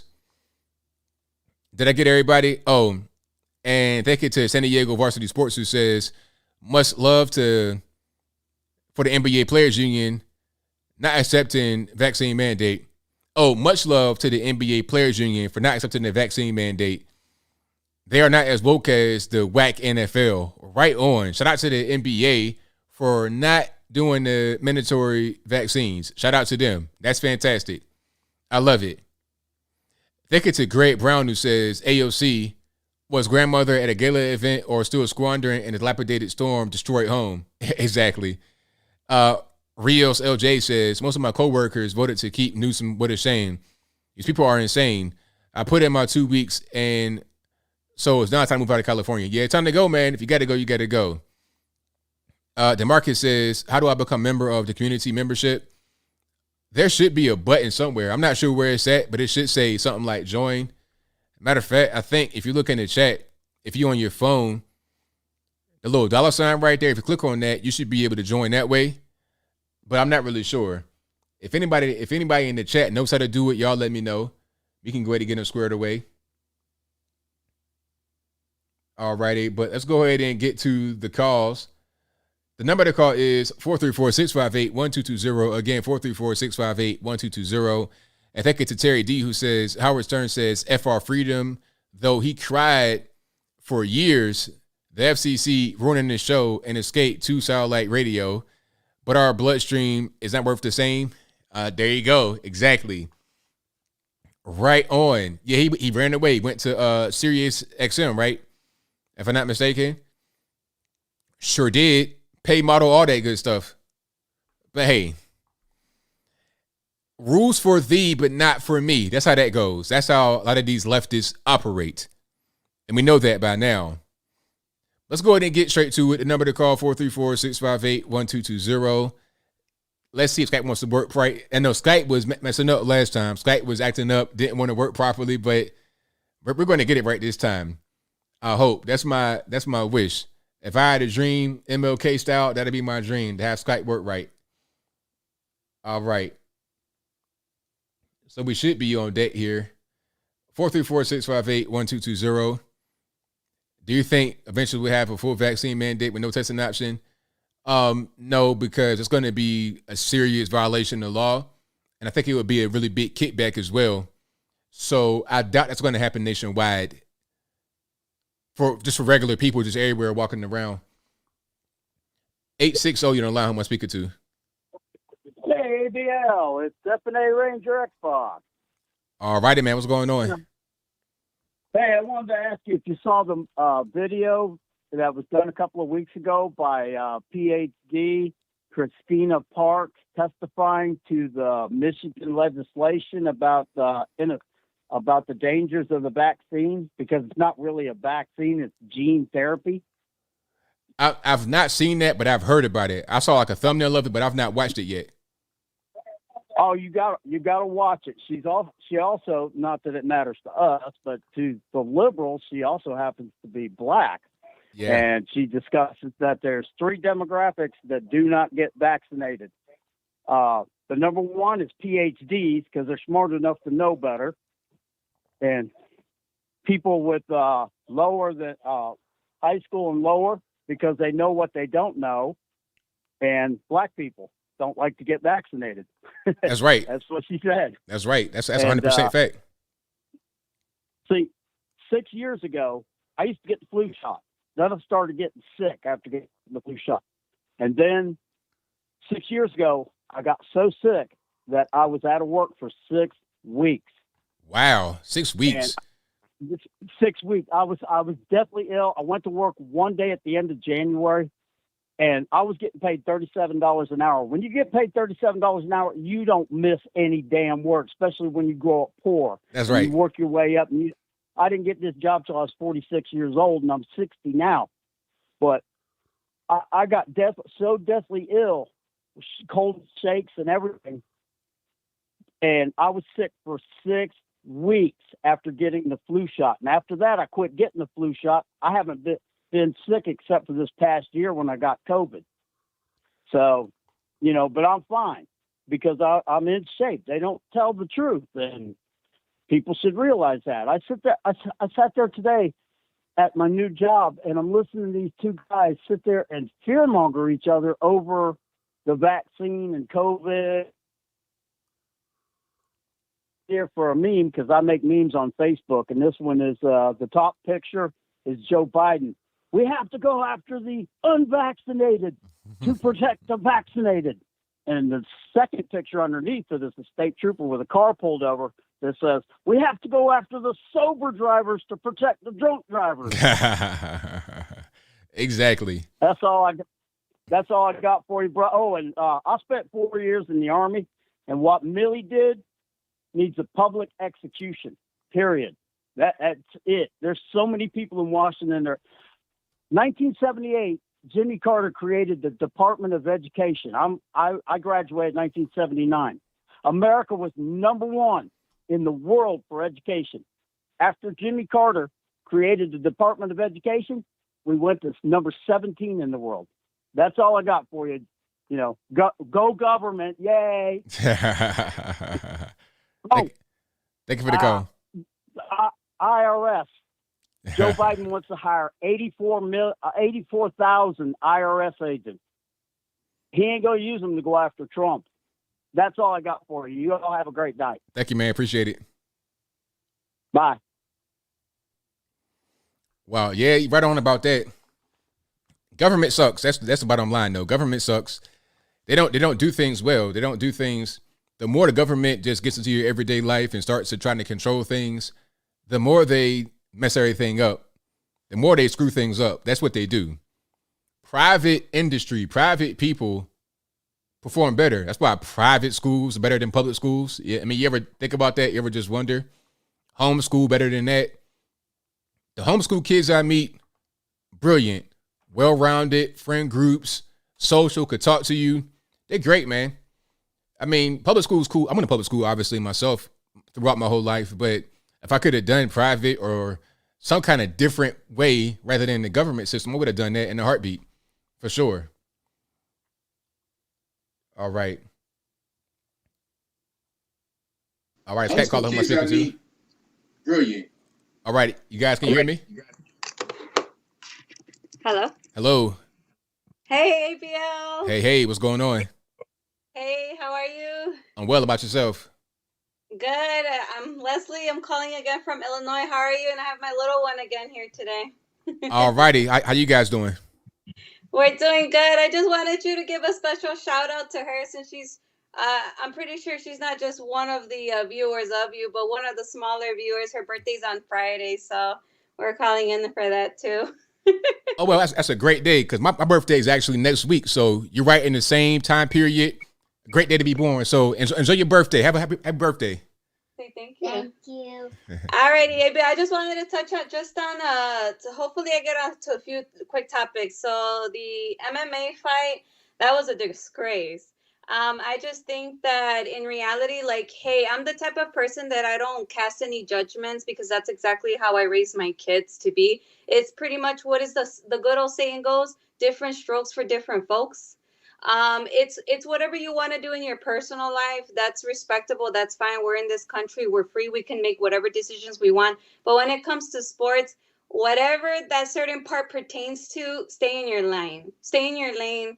And, don't try to, because it's like what everybody was commenting. You're having a man, especially with his profile and wherever he came from, the military, pretty much beating up on a woman. So that's not right, period. And I don't agree with us ever normalizing that, ever. That's not right. And then I wanted to also touch on the fact of, again, I know vaccines were getting thrown around. So guys, don't freak out. There's always religious exemptions. So always reach out to whatever organization, you pertain to in regards to your religion, and pretty much just go from there. And if that one source is not helping you out, it's not only just that one person, that minister, that one priest. there's always other ministers and priests that are basically, they think like us. We should be free. We should make these kind of medical decisions for ourselves, for our family. So, there's people out there that have solutions. I know previously I came on here, ABL, I did talk about, going on to www.fathertad, T as in Tom, A as in Andy, D as in David.com. He does have a template there. So hopefully that's helpful. I know I've gotten really great feedback so far from a lot of people that have used it. So I'm happy. And then just one last thing about Nicki Minaj and ACO real quick. So Nicki Minaj, kudos. It's cool on her behalf that she's just pretty much voicing out her own experience. There's nothing bad about that. ACO is kind of like, guys, what do you expect? A hypocrite. Personally, me, I would pay a one-way ticket for her to go to Venezuela. That's right. Like, go, goodbye. We don't need you here. And then, sorry, one last thing, ABL. So Larry Elder, I was hearing about some things being talked about, supposedly his fault. He had nothing to do with it. He did the best that he could. And to be honest with you, I mean, the election was rigged. I mean, let's just be real. That's just what it is. Well, hey, I think really there was rigging going on, but also it's California. It's going to be hard in California to get anything like that accomplished, to get Gavin Newsom out and then get Larry Elder in there. It's going to be a monumental task without the rigging. Of course, look, you had Joe Biden and Kamala and even Nancy Pelosi showing up. So, I mean, it's kind of like I said, yeah, it's a huge paragraph, but I mean, hey, I'm happy that Larry did what he did. He's an incredible, intelligent man. God bless him. But I mean, it's not over. Next election is going to come up, and I wish him the best. I hope he really does run for the next election and run around. And I'm sorry, ABO, one last thing, because this is great news. It just came to me. So Illinois, we're up for elections as well soon. We have a senator right now for the 55th district. His name is Senator Darren Bailey. He's running. So we're super excited. We're actually going to meet with him. And I'm actually excited for that as well, because guys, if you have kids, even if it's at a local level, get them out there, get them interacting, get them experiencing, especially at a young age. I mean, I started really talking with my daughter about this about 2 years ago. She's going to be 10 this year. So believe it or not, they're little sponges, so they absorb everything. So just get them out there, give them the experience, and raise these kids, right? Because at the end of the day, these kids are going to be our next generation. So let's preserve the youth, preserve the mind, and of course, above all, preserve the U.S. In God we trust, and in our Constitution we believe and we hold tight. So I just wanted to say that, ABO, we love you. We love your viewers. We love this country, and God bless you all. Have a wonderful night, ABO. Thank y'all. Appreciate y'all. Bye. All righty. Great call. And shout out to all the young callers. Shout out to the young lady. Happy birthday. Enjoy your day. A great time to be born, right? My birthday is next week. I'll be 37. So you're a little younger than me, but enjoy your day. And thank y'all for being here yet again. I appreciate y'all. The number to call, 434-658-1220. Let me get to a few more here. 309, you're on the line. Who am I speaking to? This is Johnny from Illinois. All righty. What's going on? I wanted to ask you, you think it's possible that the Biden administration is actually going to try and, force vaccinations on all Americans? Because, I mean, they typically move in small steps towards a general goal. Do you think that's possible? Well, they may want to try, but they can't, because what they did was an attempt, as far as, the companies that got to do it, but they didn't do it with the companies. They did it to where it's like, okay, you can get tested or you got to get the shot. And a lot of companies are not going to comply, and there won't be a lot of compliance on the ground level with the authorities that got to enforce it.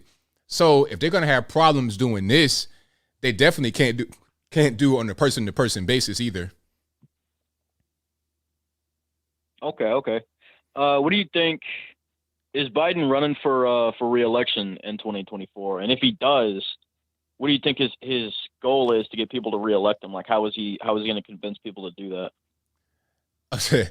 He won't run again. I don't think so because he's pretty much dead right now. So I think as time goes on, as time flies by, once we get to 2024, he'll be a lot more decrepit. He'll be in his early 80s at that point, and it won't be feasible for him to run. And I think by that time, you got to go out there and campaign. You see, this time he was saved by the bell because of the virus. He could just campaign from his house, but he can't do that anymore. When everything opens up, it's going to be impossible. So he won't be able to run. I'm not sure who they're going to run in his place, but it won't be Joe Biden. Yeah, I heard they were talking about getting him out through the 25th Amendment because he's basically at the point he can't finish sentences and he forgets what he's talking about while he's saying it. He's falling asleep during conversations. Correct. Yeah, shit. I think that's all I got for you. All right, thank you for the call, man. Definitely appreciate it. All right, peace. All righty. But I don't think they're going to be able to do the whole thing as far as a national mandate. They're trying it a little bit with the jobs thing, but that's not really going to go very well. Yeah, out here where I'm at, people saying they're not doing it. They're not going to do it. It's like with the masks. They couldn't even enforce that, really. You know, they're trying to say, you know, masks, oh, you should wear a mask. They kind of suggested it, wear a mask. If they can't pass a national mask mandate, how are they going to pass a national vaccine mandate?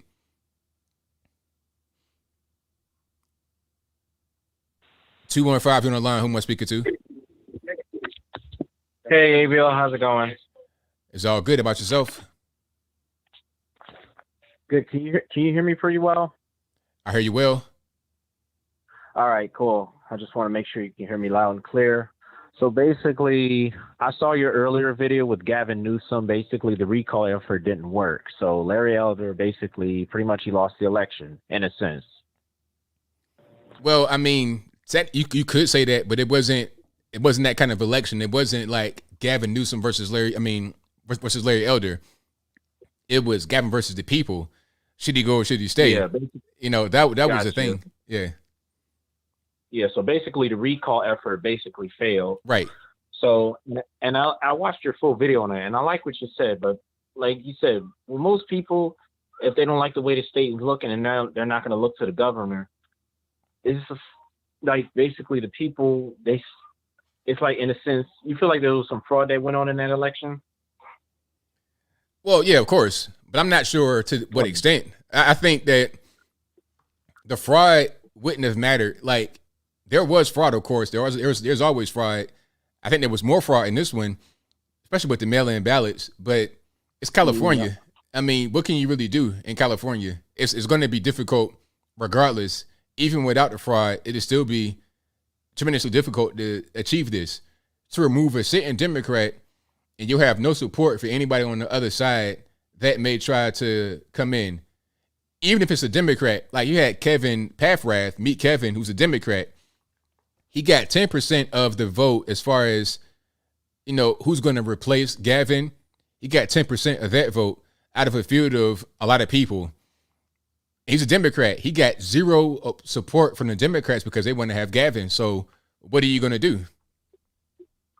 Yeah, that is true. And one more thing I'll touch on is I didn't expect Nicki Minaj to even come out against the vaccine. It's nice to know she has her own mind. I respect that, and I like that she's thinking for herself and doing her own research. And the fact that they attacked her for it, because I would have never thought of all people she would come out. She didn't come out against it, but she questioned it. She was just like, she wasn't just going to jump at it. And she basically, and for Joy Reid to even try to attack her like that, it's like, how many times have these news anchors been completely wrong and haven't done no kind of research whatsoever? Just either to read the entire tweet. That's all she had to do. Just read the entire tweet.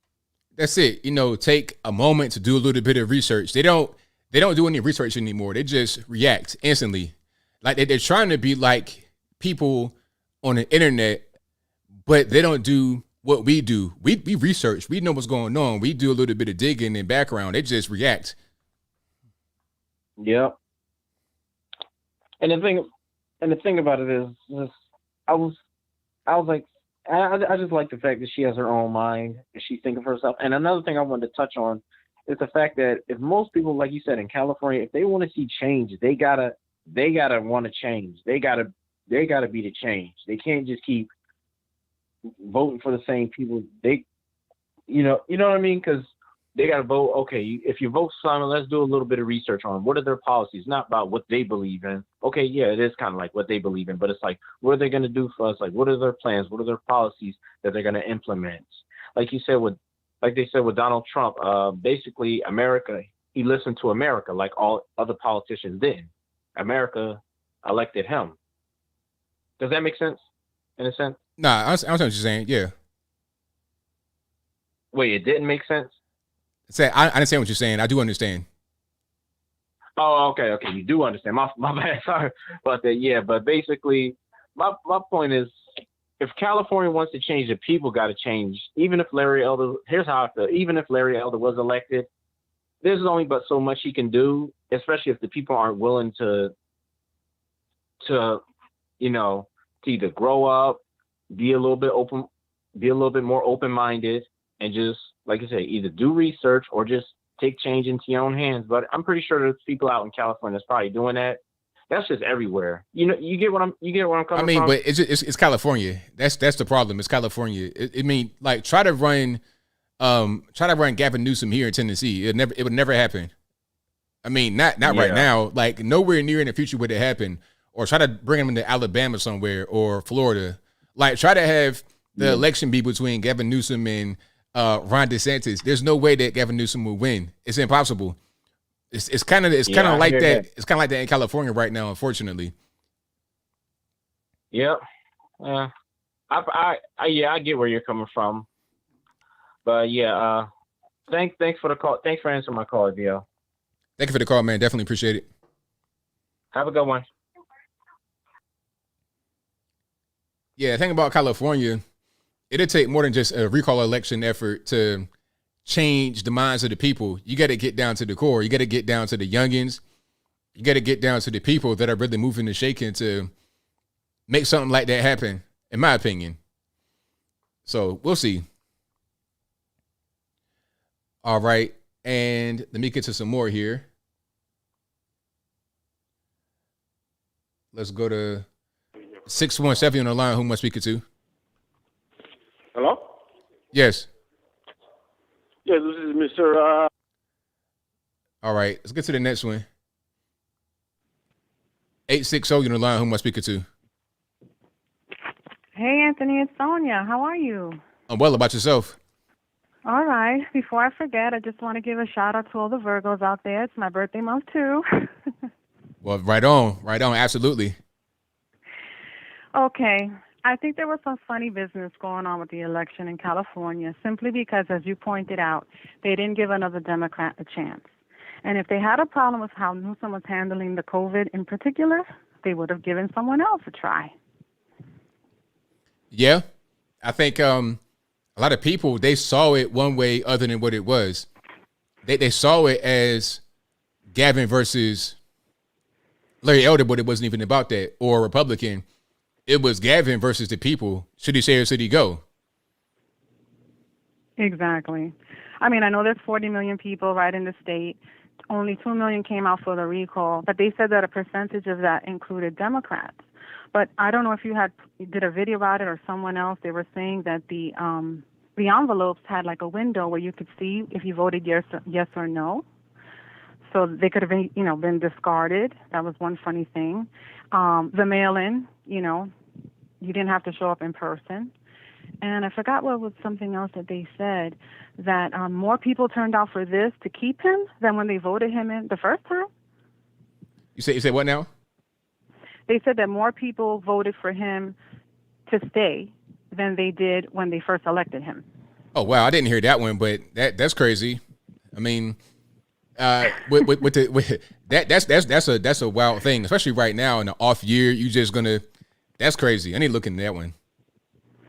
Yeah, because Democrats were part of the recall. Anyway, did my eyes deceive me? But was Joy Reid wagging her finger at Nicki Minaj? You saw what I saw. I saw the same thing. It was kind of crazy for her to do that. Like, it's instantly Didn't call her, didn't ask her to get on the show, didn't ask for any kind of clarification, just went on there and just wagged her finger. It was wild. Yeah, and the other Joy from The View, who just happens to be a white woman, I detest them equally. So, equality. I'm trying to figure out why it is that China virus is offensive, but not when the woke general goes behind the president's back to give them a heads up. I mean, that's beyond offensive. That right there, you need to go to the gulag, penitentiary, Gitmo for that one, because you talking about national security being in danger, potentially. I mean, even saying something like that could put us in danger. So just saying China virus, when it comes from China, I don't even see people, they freak out for what they want to freak out about. Exactly. And then about the Met Gala, I just don't understand. I saw an image of a woman. I don't know who she is. She was a black woman. She was wearing a gown, and she had two attendants wearing masks, both men. They were helping her with her dress up the stairs. And I thought to myself, here is a black woman, so much for the oppression. She has these servants at the ball, and the white one is in the front holding her hand, and the black one is in the back tending to her train. Is that racism? Hey, it could be, depending upon who you are, depending upon how you look at the situation, depending upon who the people are. I guess it depends on who's looking at it and who they are. If it's not the right people, then it's fine. It don't really matter. The hypocrisy. I just wanted to know, you said that they get a tax write-off when they go to this event. But is it a charity thing? Does it help? Is it supposedly helping people? I don't even know what's the purpose of it. Well, I'm not sure if it's helping anybody. I know it's a fundraiser. I'm not sure where the funds go. Fundraiser. Yeah, so it could be going in somebody's pocket. Who knows? Yeah, it's crazy because AOC is the rich, like you said. And then I'll leave with the masks. There was somebody saying on some TikTok video, and I couldn't believe it, that, if kids are not allowed to come to school, let's say with a peanut butter sandwich because it might kill someone, why is it okay to send your kid to school without a mask? So basically they're saying that the children are, walking diseases. I mean, which is horrible. Right, exactly. It's crazy. Anyway, have a good show. Thanks, ABL. All right, thank you for the call. Appreciate it. You're welcome. Bye. And I think about kids. I mean, kids in general got to build immune systems, and they always going around sniffing and snotting and everything else. It's just part of what they do. So I don't even see why, you know what I mean? It's like kids are going to be kids. And as far as PB&J, is that something that you can't do?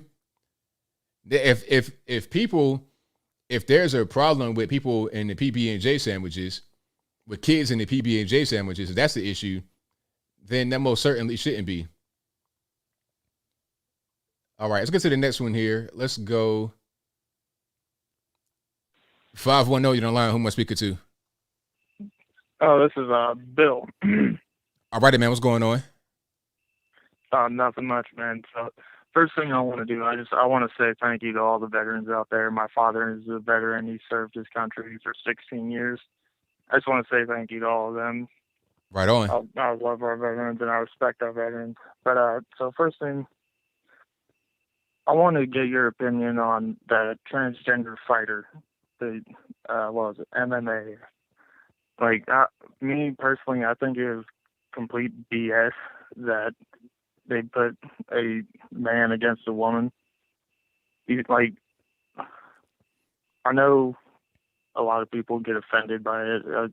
Yes, I'll be respectful and call you a woman, but in all reality, I know you're a man. But that should have never happened. It should have, I don't get why they even agreed to that. Yeah, I don't know what that was. I mean, it might have been a big money situation. It might have been a big payout. I don't really get why anybody would agree to it, but it shouldn't have been on the table. It shouldn't have been a thing that could actually happen. A man fighting a woman. It's like, all right, you can call yourself whatever you want to call yourself, but I'm looking at a combat veteran, military combat veteran, in the Army Special Forces, went to Afghanistan. It's like, come on. Like, let's just please stop the nonsense. At a certain point, you have XX or XY chromosomes. Nothing else matters. Right, and I'm actually, I was surprised that the female fighter actually agreed to fight. Right. I mean, they must have been paying her a lot of fucking money to get in that ring. Well, we can't cuss on the show, but I agree with you. Oh, I apologize. Oh, it's all good. I apologize. Sorry about that. But I can completely agree. It should have never been on the table. And AOC with the tax the rich dress, that dress just reminded me of Chick-fil-A. Exactly. Got that bag. You know, if I see that, I'm ready to get some chicken sandwiches and some waffle fries and some Chick-fil-A sauce. I don't want to see this hypocritical message. You're at the Met Gala spending tens and thousands of dollars with this on. It's the dumbest thing in the world. But hey, maybe it was done to embarrass her. Who knows? Yeah. Well, I'm gonna let you go and let you get to the other callers, and I apologize for cursing on your show. I'll make sure it doesn't happen again. You have a wonderful night, sir. Thank you for the call, man. Definitely appreciate it. Have a good. All right. Shout out to him. Yeah, it's all good. You know, cussing. You know, people they slip and make mistakes. It's all good. Shout out to him. 352, you on the line. Who am I speaking to? I apologize. 35. Yes, hello. Oh, hey, how's it going? I just want to talk about. You got a lot going on tonight. I guess I'm gonna start with the MMA fighter. I don't understand. I mean, I get the wokeness to it, but you know, we have weight limits for men to be in different categories. I don't understand why we can't have gender limits. You know, I mean, we do we do have genders, but you know, apparently, when people want to call themselves a different gender, I guess it doesn't matter anymore. You could just say, "Yeah, I'm a woman today," and then go fight with women. I think that there are certain rules for a reason. Like I can't identify as a lightweight when I'm a heavyweight. They put me on the scale and they measure me. They say, "Okay, sir, you're about 100 pounds overweight. This is not your league. You can't fight tonight." And it should be the same thing if I say that I'm a woman and I want to fight women, but I'm a man. They say, "Sir, you got all your equipment, your XY chromosomes. You are not a woman. So you can't fight with the women." But unfortunately, we don't do that sometimes. Yeah, I think it's just more hypocrisy from the left. I mean, we talk about women's rights and, you know, women should all this empowerment, but yet we're going to put a woman against a guy who is clearly more stronger, got the, you know, a war history and stuff like that. Like, you know, you don't know what you're really getting into. Unfortunately, for some of those people, they have a lot of demons, and, you know, you start punching someone in the face, they could snap at any minute and just lose it. That's right. And back to, you know, like Larry Elder, I don't personally think the California election was rigged. Personally, you know, California is just honestly so far gone. But I do think that this, you know, a lot of people are, including myself, I'm down about it. Like, I really wanted to see Larry in there. It was very upsetting. But I think, honestly, this was actually more of a win than people realize, because obviously it took a lot of signatures to get the recall going. And Gavin Newsom had, you know, Joe Biden, Kamala Harris, you know, you name them, Bernie Sanders, Warren, just anyone and everybody that could help came down to campaign, spent more than Larry Elder even dreamed of spending. And all they did was just try to get people to vote no for the recall. And that's what they did. And out of six, they stopped the call when it hit 64% in. And, you know, it was 2 million versus 5 million. And I think the fact that a lot of conservatives have already left the state to go elsewhere because they're like, you know, I've given up on California. They're never going to swing in my direction. They're never going to give me gun rights. They're never going to, you know, lower the tax rate. They left the state. And now, granted, a lot of Democrats are leaving too because they're starting out trying to start a family, a career, and they just can't afford housing. But I think the fact that so many people from the conservative party have left the state, I mean, even Ben Shapiro recently left, and you know, he talked about over and over how he just couldn't see himself leaving California despite everything he was against. And, you know, I just, it would be an uphill battle. And it just goes to show, again, the hypocrisy from the left, because here's an educated black man actually telling you what's wrong with our society and trying to help people of color. And, you know, they did everything they could to bash him. Oh, he's white supremacist. Oh, he's Trump clone. Oh, here's a white girl with a gorilla mask throwing an egg at him, clearly a monkey reference, but, you know, it's conservative. You know, this isn't Obama. Imagine if this was Obama that this happened to. Oh, yeah. and it's just a sad state. And I actually just hope California wakes up after this, because I think what the Democrats did and what helped them win this election, honestly, was they went to the COVID issue.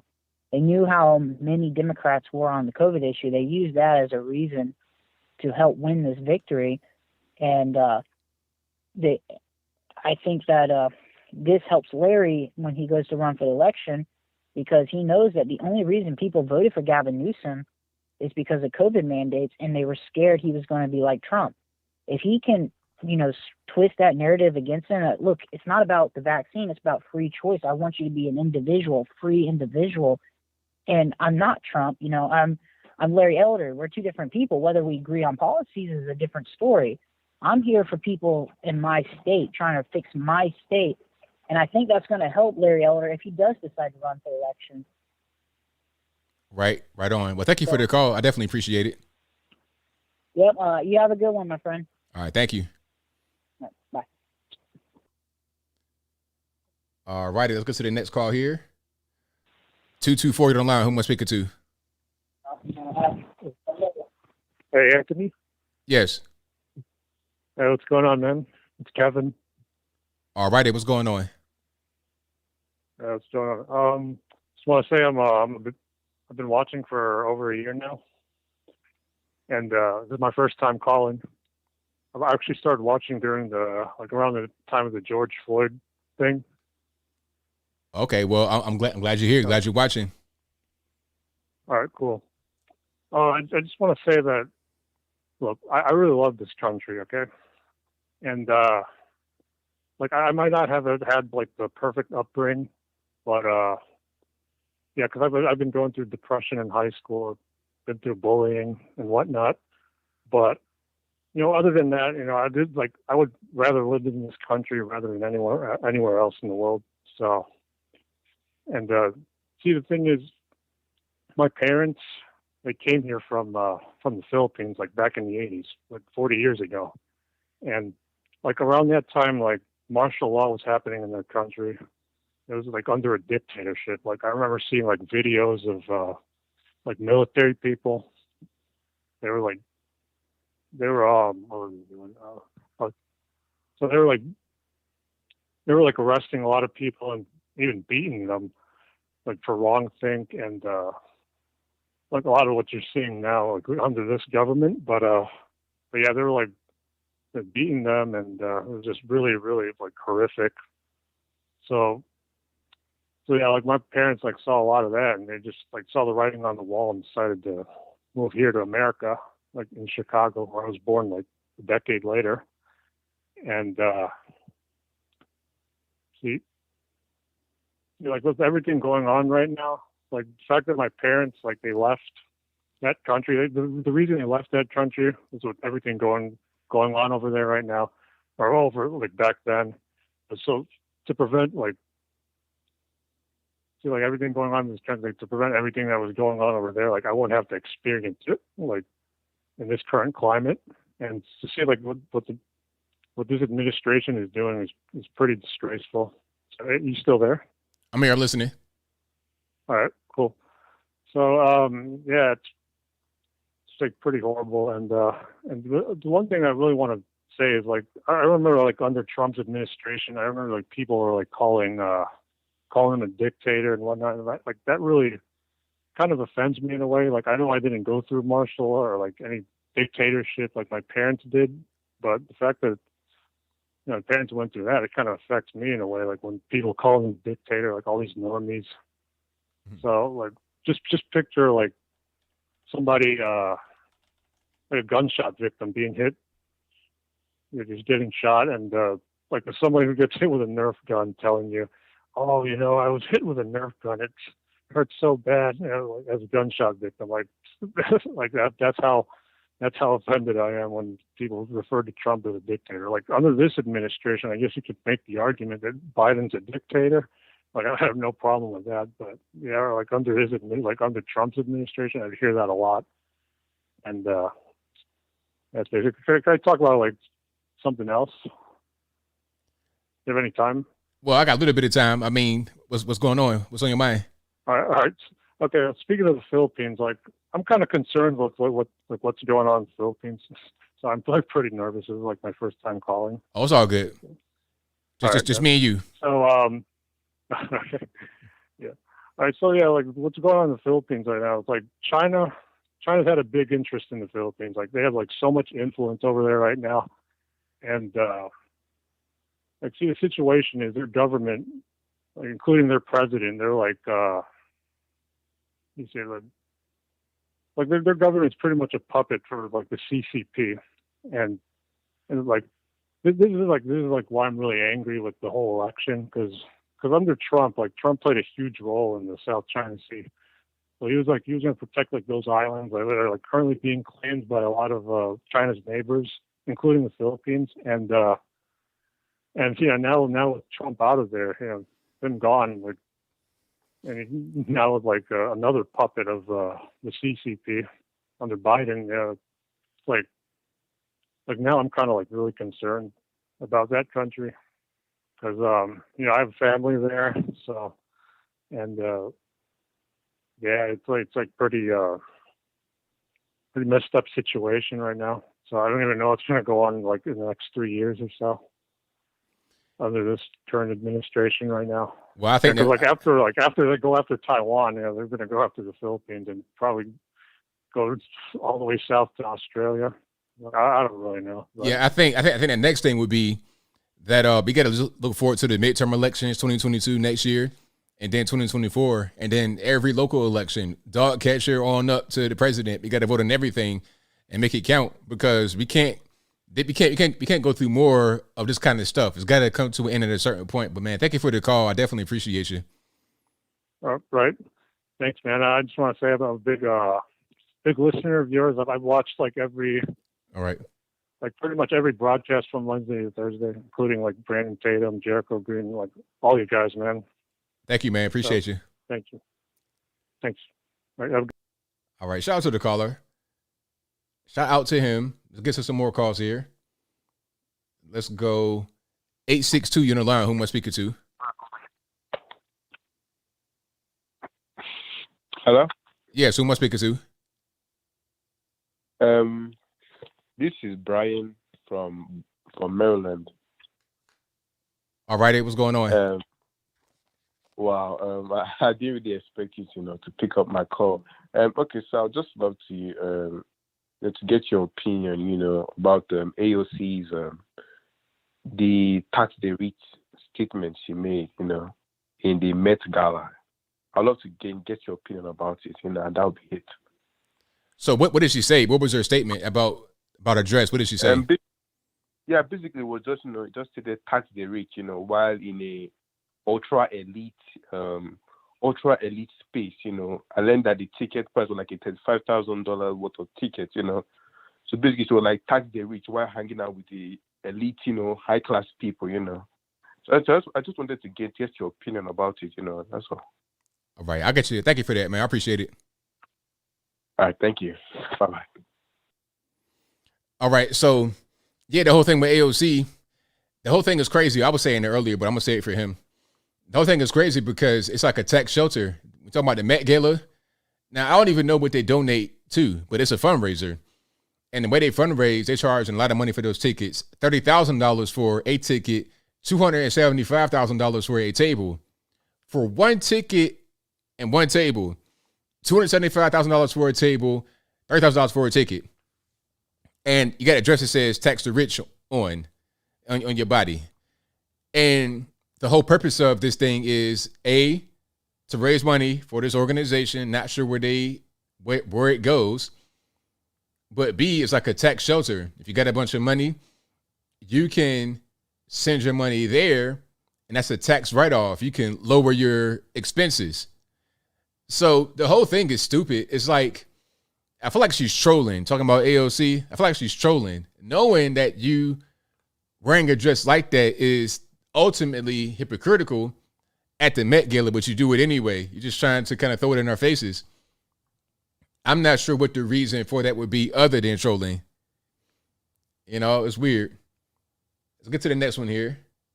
Let's go 775 on the line. Who am I speaking to? Hey, ABL. How's it going? Everything's right about yourself. Pretty good. I just have a quick story to share. All If you righty. don't mind. Go for it. It correlates to your blaming on the white man joke, which cracks me up every time you say it. Right. So my family and I were originally from South America, and we came to the United States, first to New York, then Miami, then we finally settled in Nevada. And throughout my childhood, I never thought of race or skin color. I just hung out with kids. I hung out with kids who could just make me laugh, had my back, and had a good character. And when I look back, specifically in like my early preteen years, when Obama became president, race and skin color began to be indoctrinated into my way of thinking and judgment. And the Trayvon Martin incident, when that happened, the idea of race and skin amplified in my mind to its peak. Like watching all the liberal news, listening to all the modern day music, listening to the Hollywood celebs, I was like becoming brainwashed by all that into thinking I was less simply due to my skin color, and all the value I had as a kid just went out the window. And it's kind of sick to admit, but when I went through my early adult life thinking, disliking white people and actually thinking they had privilege over me, I started thinking like a victim, and I would literally blame the white man within like any negative circumstance, just like your joke, even when they weren't involved as well. And there was 3 incidents that broke me out of this way of thinking. So first I dated a white woman back in 2020, and she was gorgeous, but deep down she was troubled. She was an alcoholic, a single mother. Her own mother was a drug addict. Her father wasn't present. She had a crappy car, low-paying job, and she lived in a bad area of town. And she would always joke, "Where's my white privilege?" And every time she would say that, it really would make me think, how is it that I'm doing better than this white girl when I'm originally from South America and I'm a person of color, as they like to title me? And, and as a teenager, that's what they always told me. And the last 2 incidents that ultimately changed my way of thinking were Officer Tatum and ABL. I don't know how you guys came across my YouTube recommendations, because I was never into politics or conservative commentators, but, here I am calling into your show. And I remember watching both of you guys in 2020 and hearing how logical and real you two were. In the beginning, every time I saw you two wearing Trump gear, I really wanted to discredit like the videos and shut you guys off, but you guys were so genuine and well-spoken. I just had to keep watching with an open mind. And eventually, I let my pride down and I opened my mind. And once I did, my confidence boosted and I truly felt more like a man. And the way I thought as a kid, judged by character, not by skin pigmentation, was coming back to my mind. So I have to thank you and Tatum for bringing me back to earth. You guys really taught me. Even you taught me like Trump ain't that bad. So the same methods they used to make me think that I was less than a white man, those same methods were used on me to think like Trump was racist and hated someone like me. So that's all I wanted to share. Your show is great, and you make my 12-hour Wednesday shifts entertaining. I intentionally take my breaks at the time you take calls just to see if I can talk to you. Well, thank you, man. Thank you, man. Appreciate you. Yeah, no problem. Hey, I love calls like that. I love it. When you're able to be open-minded and hear a different thing, different point of view, and you're able to have a change of heart, I love it. So shout out to my man for the call. Keep on watching, man. For sure. Love calls like that. All right, let's get to some more here. Let's go 432. You on the line. Who am I speaking to? Oh my gosh, it worked. Hi, Bill. This is Christy in Texas. I want to talk to you about that COVID.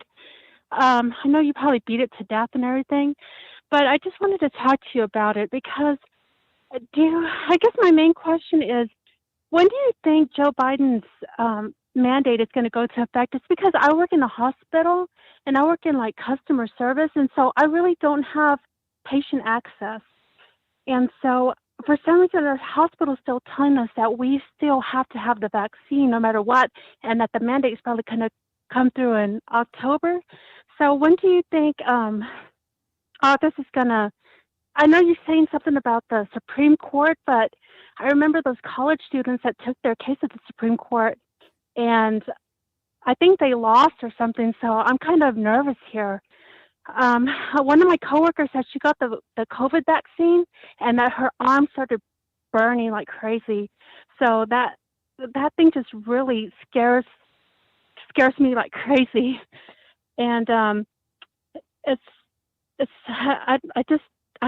don't know what to do, because they say that even I think he was a director or something, he's like, well, if you don't get the vaccine, then from here, then you're going to have a hard time finding a job somewhere else because everywhere else is going to have the vaccine mandate. And I'm also hearing something about if you don't,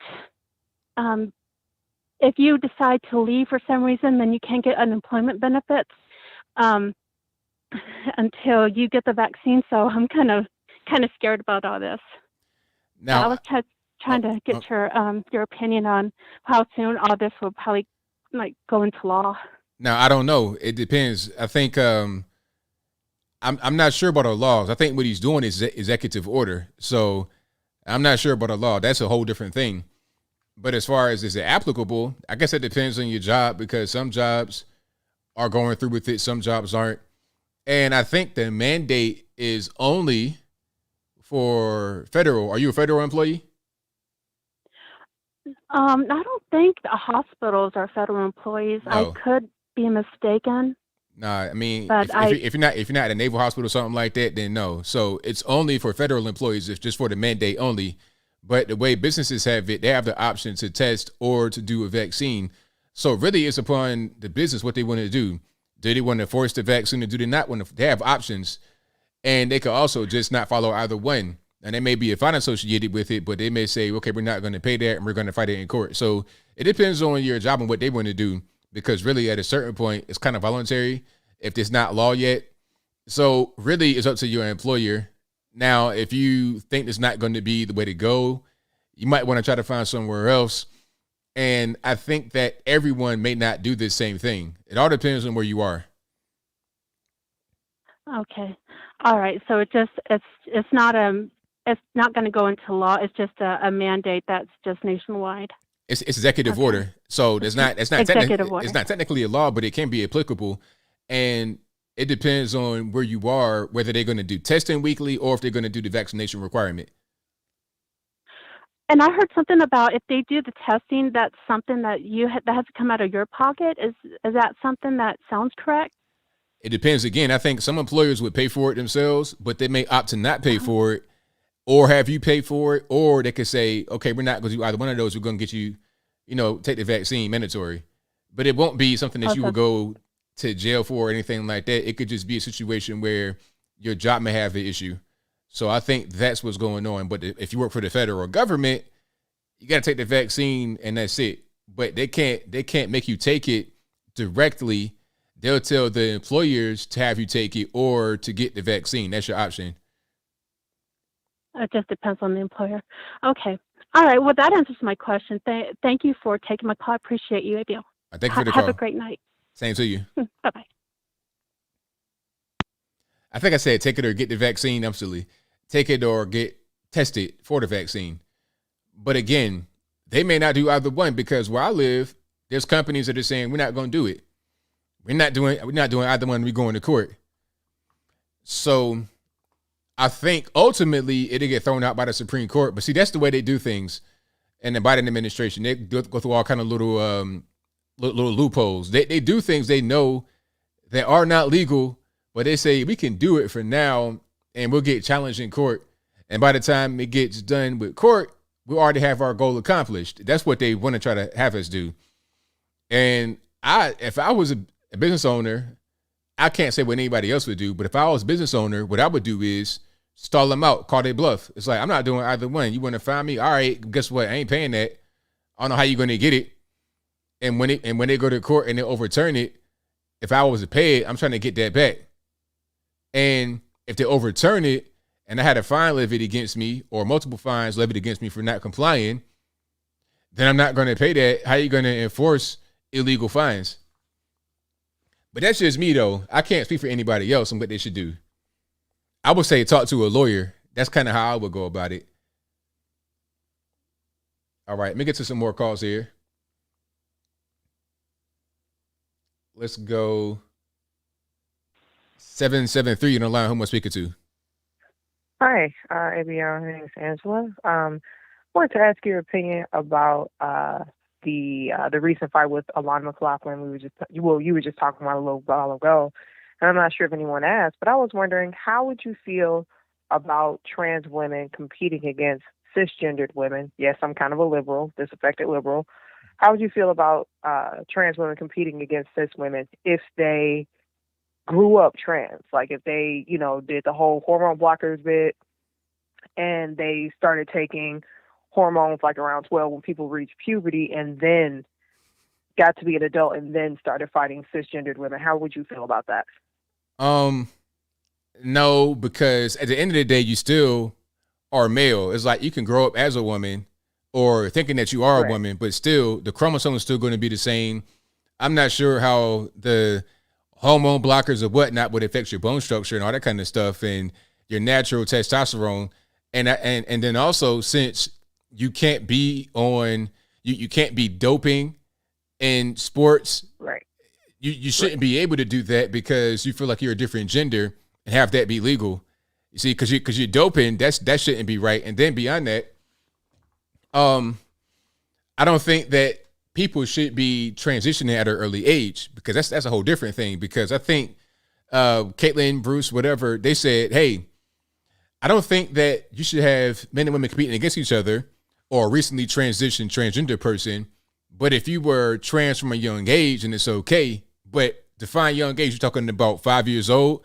Are we going to put 5-year-old children on drugs to have their gender change? How do you know at 5 years old that you want to be transgender? When I was 5 years old, I thought I was a Power Ranger, a Ninja Turtle, all that good stuff. Did my mom go out and say, you're going to be a turtle and we're going to put you on reptile transforming? No, because I'm a kid. I don't know these things. I don't understand that stuff that deeply. How can I understand what I'm going to do with my own gender at 5 years old? I don't even know how to put my own shoes on and tie them properly at that age. So I don't think that should even be in the equation, having somebody be very young and transition. Yeah, I see what you're saying. I do agree with that to a certain extent. I feel like when a child comes forward and they say, hey, mommy, I'm Tom, and they're, were born a little girl, I feel like there should be extensive therapy done to see, if that's going to be a phase. So I definitely do agree with you to that certain extent. And the reason why I asked the first question is because the Y chromosome is what makes, the male bone structure as hard as it is, the bone, the punching power, all of that. So I completely agree that if she transitioned at 33 years old, that Y chromosome has definitely made her jawline definitely stronger than the cisgendered woman. Her punches are probably harder. I heard she hadn't even been practicing MMA that long.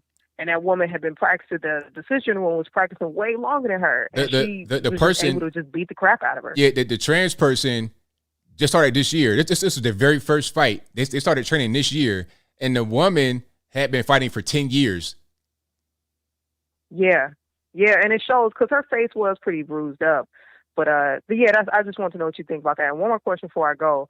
I am from Chicago. I don't know if you've heard about the new law that Lori Lightfoot put in place. Did you hear that she put in place that Chicago's going to start suing gangbangers who commit crimes against people? I saw that. That was crazy. It's like, who you going to sue? Like, what LLC? If you go on the left coast, they got Bloods and Crips and LLC, but that's not the same ones that's out there gangbanging. Like, you're going to sue the what they call them, the P-Stones and the folks and all them. Who you gonna sue? Yeah, the GDs and the stuff. GDs, the VLs, yeah. How you gonna sue them? It's like, okay, you're gonna go on the street corner and find some dude with dreads and be like, okay, let's pick him up, and we're gonna sue him. It's the dumbest thing in the world. It was horrible. That was just a horrible plan. Years ago, I got robbed by somebody who lived right down the street from me. If you robbing me, you ain't got no money, and I certainly didn't have no money when I was living in the hood. So what are we gonna get from them? I thought that was crazy. Exactly. But thank you so much. I just want to know what you thought about that. And thanks so much for picking up. I love all your material. You have a great night. All right. Thank you for the call. Appreciate you. All right. Bye-bye. All right. That's a great call. I may even do that video because I almost forgot about that. I did see that. So I'm going to put this on the screen right quick. I'm going to show you guys just so you know that she didn't make that up. She's being 100% serious. And to go back to the Bloods and the Crips, some of these guys do have LLC, but that's not the guys that's out there on the street banging with LLCs. you got some of these guys that want to be rappers and whatnot and got LLCs, but your gangs do not have that type of structure. You know, ain't no board of directors for the Almighty Peace Stone Nation. All right. So here it is. It says Chicago mayor introduces ordinance that would allow city to sue gang leaders. I mean, how you gonna do that? How are you gonna do that? The dumbest thing. Hold on. Let's see what he's talking about right here. Let's see if we can get a little bit of sound. Hold on. Christian Farr has more. We don't have a gang problem in the city of Chicago. We have a quality of life problem. There are many in Chicago. We need to, as a city, be focusing on proven solutions that invest in communities. Who question Mayor Lori Lightfoot's proposed ordinance to target gang members and their assets as a way to reduce violence in the city. Community activist Jamal. Oh, assets, trying to get money. Okay, I see. Asset forfeiture. Wow, brand new idea. Says this move by the mayor is misguided and says the focus should be on improving disadvantaged communities. You have to invest in these communities so that they have long-term protection. There is no... Everybody trying to get money. Are they broke out there or what? Because you got the mayor trying to confiscate the money. You got this guy trying to just get straight cash given to him. Like, what is the problem? How about getting a job? How about that? I don't even want to go too far right here because I might do a video about that, matter of fact. Yeah, you earned yourself a spot on ABL's show, sir. You earned that. Just from them little comments right there talking about money, you earned that spot. All right. Let's continue with the show, shall we? If you enjoyed what you're hearing so far, go ahead and give the video a thumbs up. Like the video, share the video, do all that good stuff. If you're not subscribed to the channel yet, please do so. That'll help me out tremendously. And let's get to some more calls. The number to call, 434-658-1220. Again, 434-658-1220. Let's go. 480, you're on the line. Who am I speaking to? Hello there. My name is Ryan from Arizona. All righty. What's going on?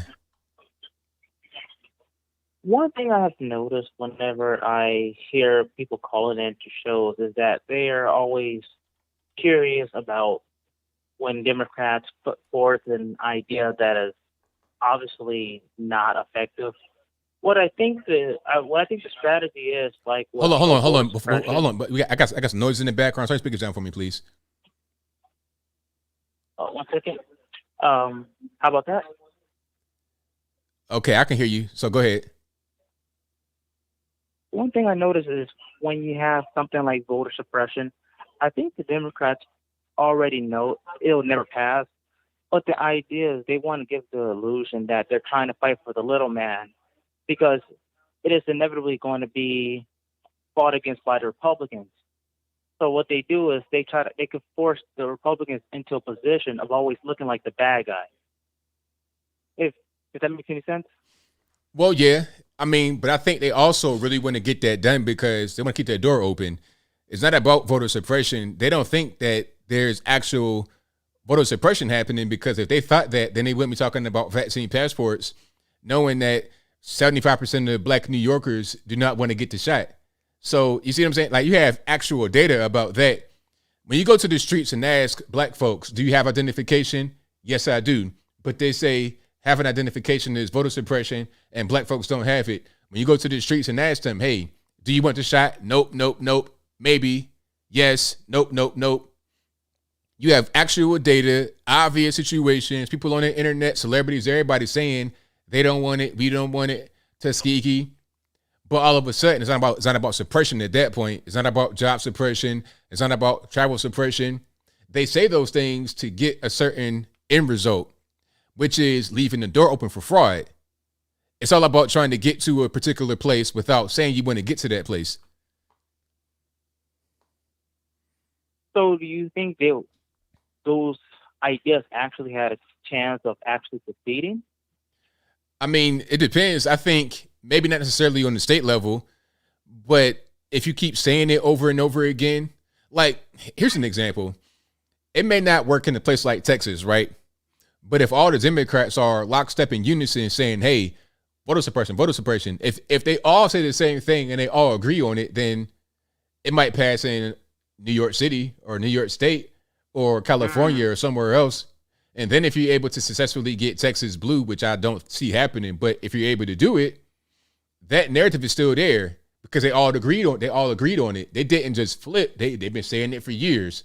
And then they finally break through. It's like the whole thing with the LGBT situation. It's always a push to keep going forward. It may seem hopeless. It may seem like it's not really a purpose, but they keep going and going and going until they get it. They play the long game with it. So it's not just a sap to make Republicans look bad and make them look good. I mean, that could be part of it. That could be kind of an ancillary thing, but I think they really want to get that done. Even if it's not going to work where they live, it may work somewhere else for their counterparts, for their colleagues across state lines. Oh, absolutely. Okay, that's just all I wanted to inquire about. Yeah, thank you. Thank you for the call. Appreciate it. Yeah.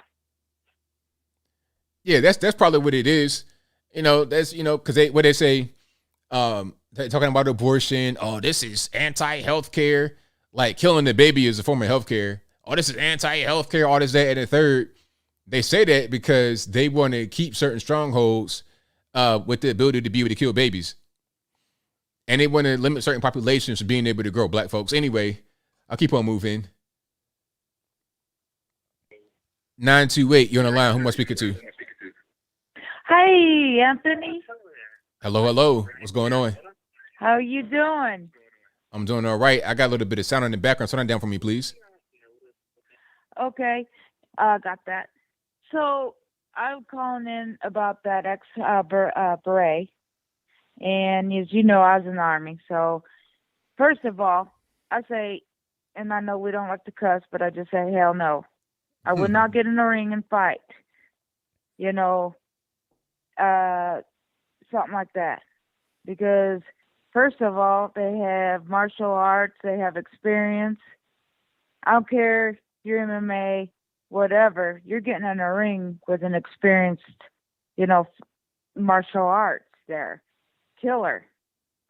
We all are.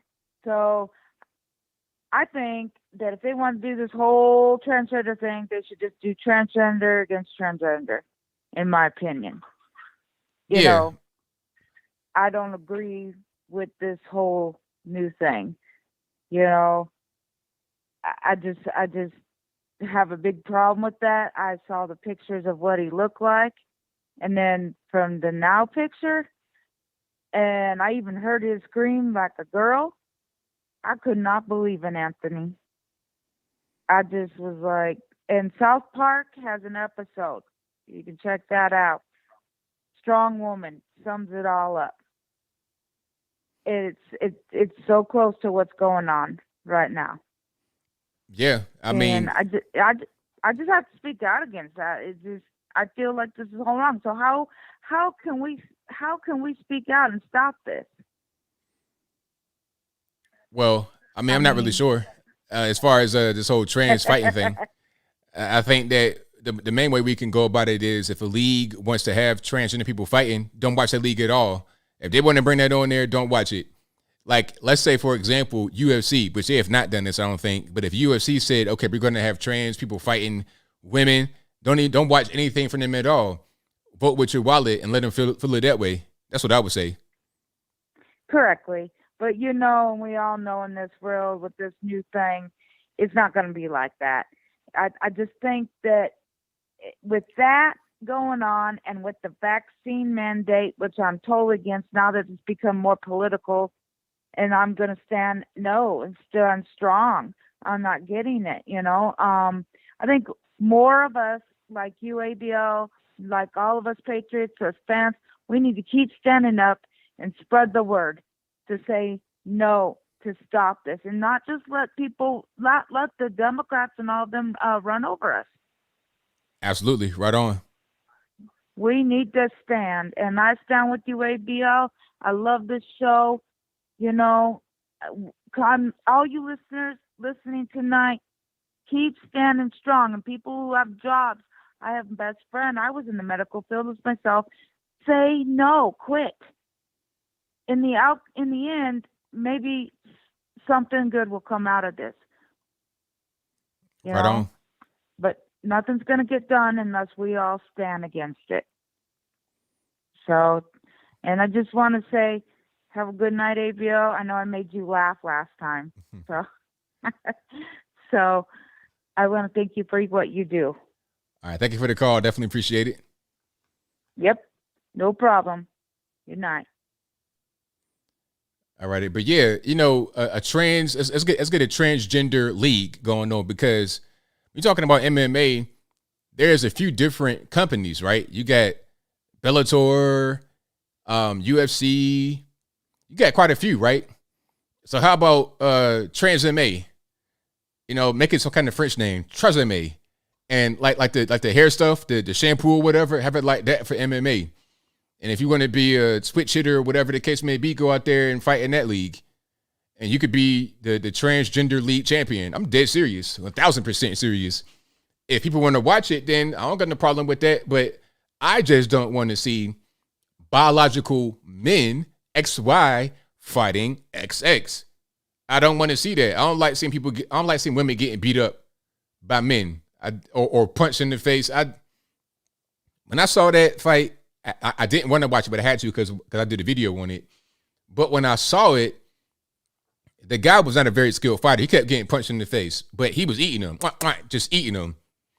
His face was all messed up because he kept getting punched in the face. His arms are like at his knees the whole time. You understand? No covering in the face. So he kept getting tagged, but he was eating them. But then when he hit this overhand right on the woman, it was like her soul left her.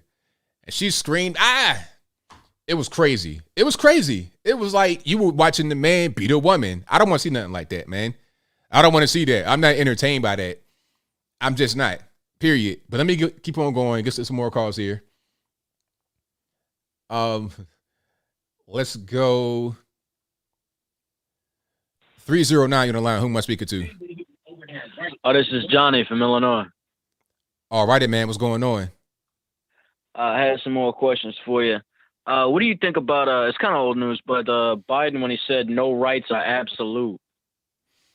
Oh, well, I mean, I think he pretty much, he said what was on his mind. He probably had been told that by some people in his cabinet.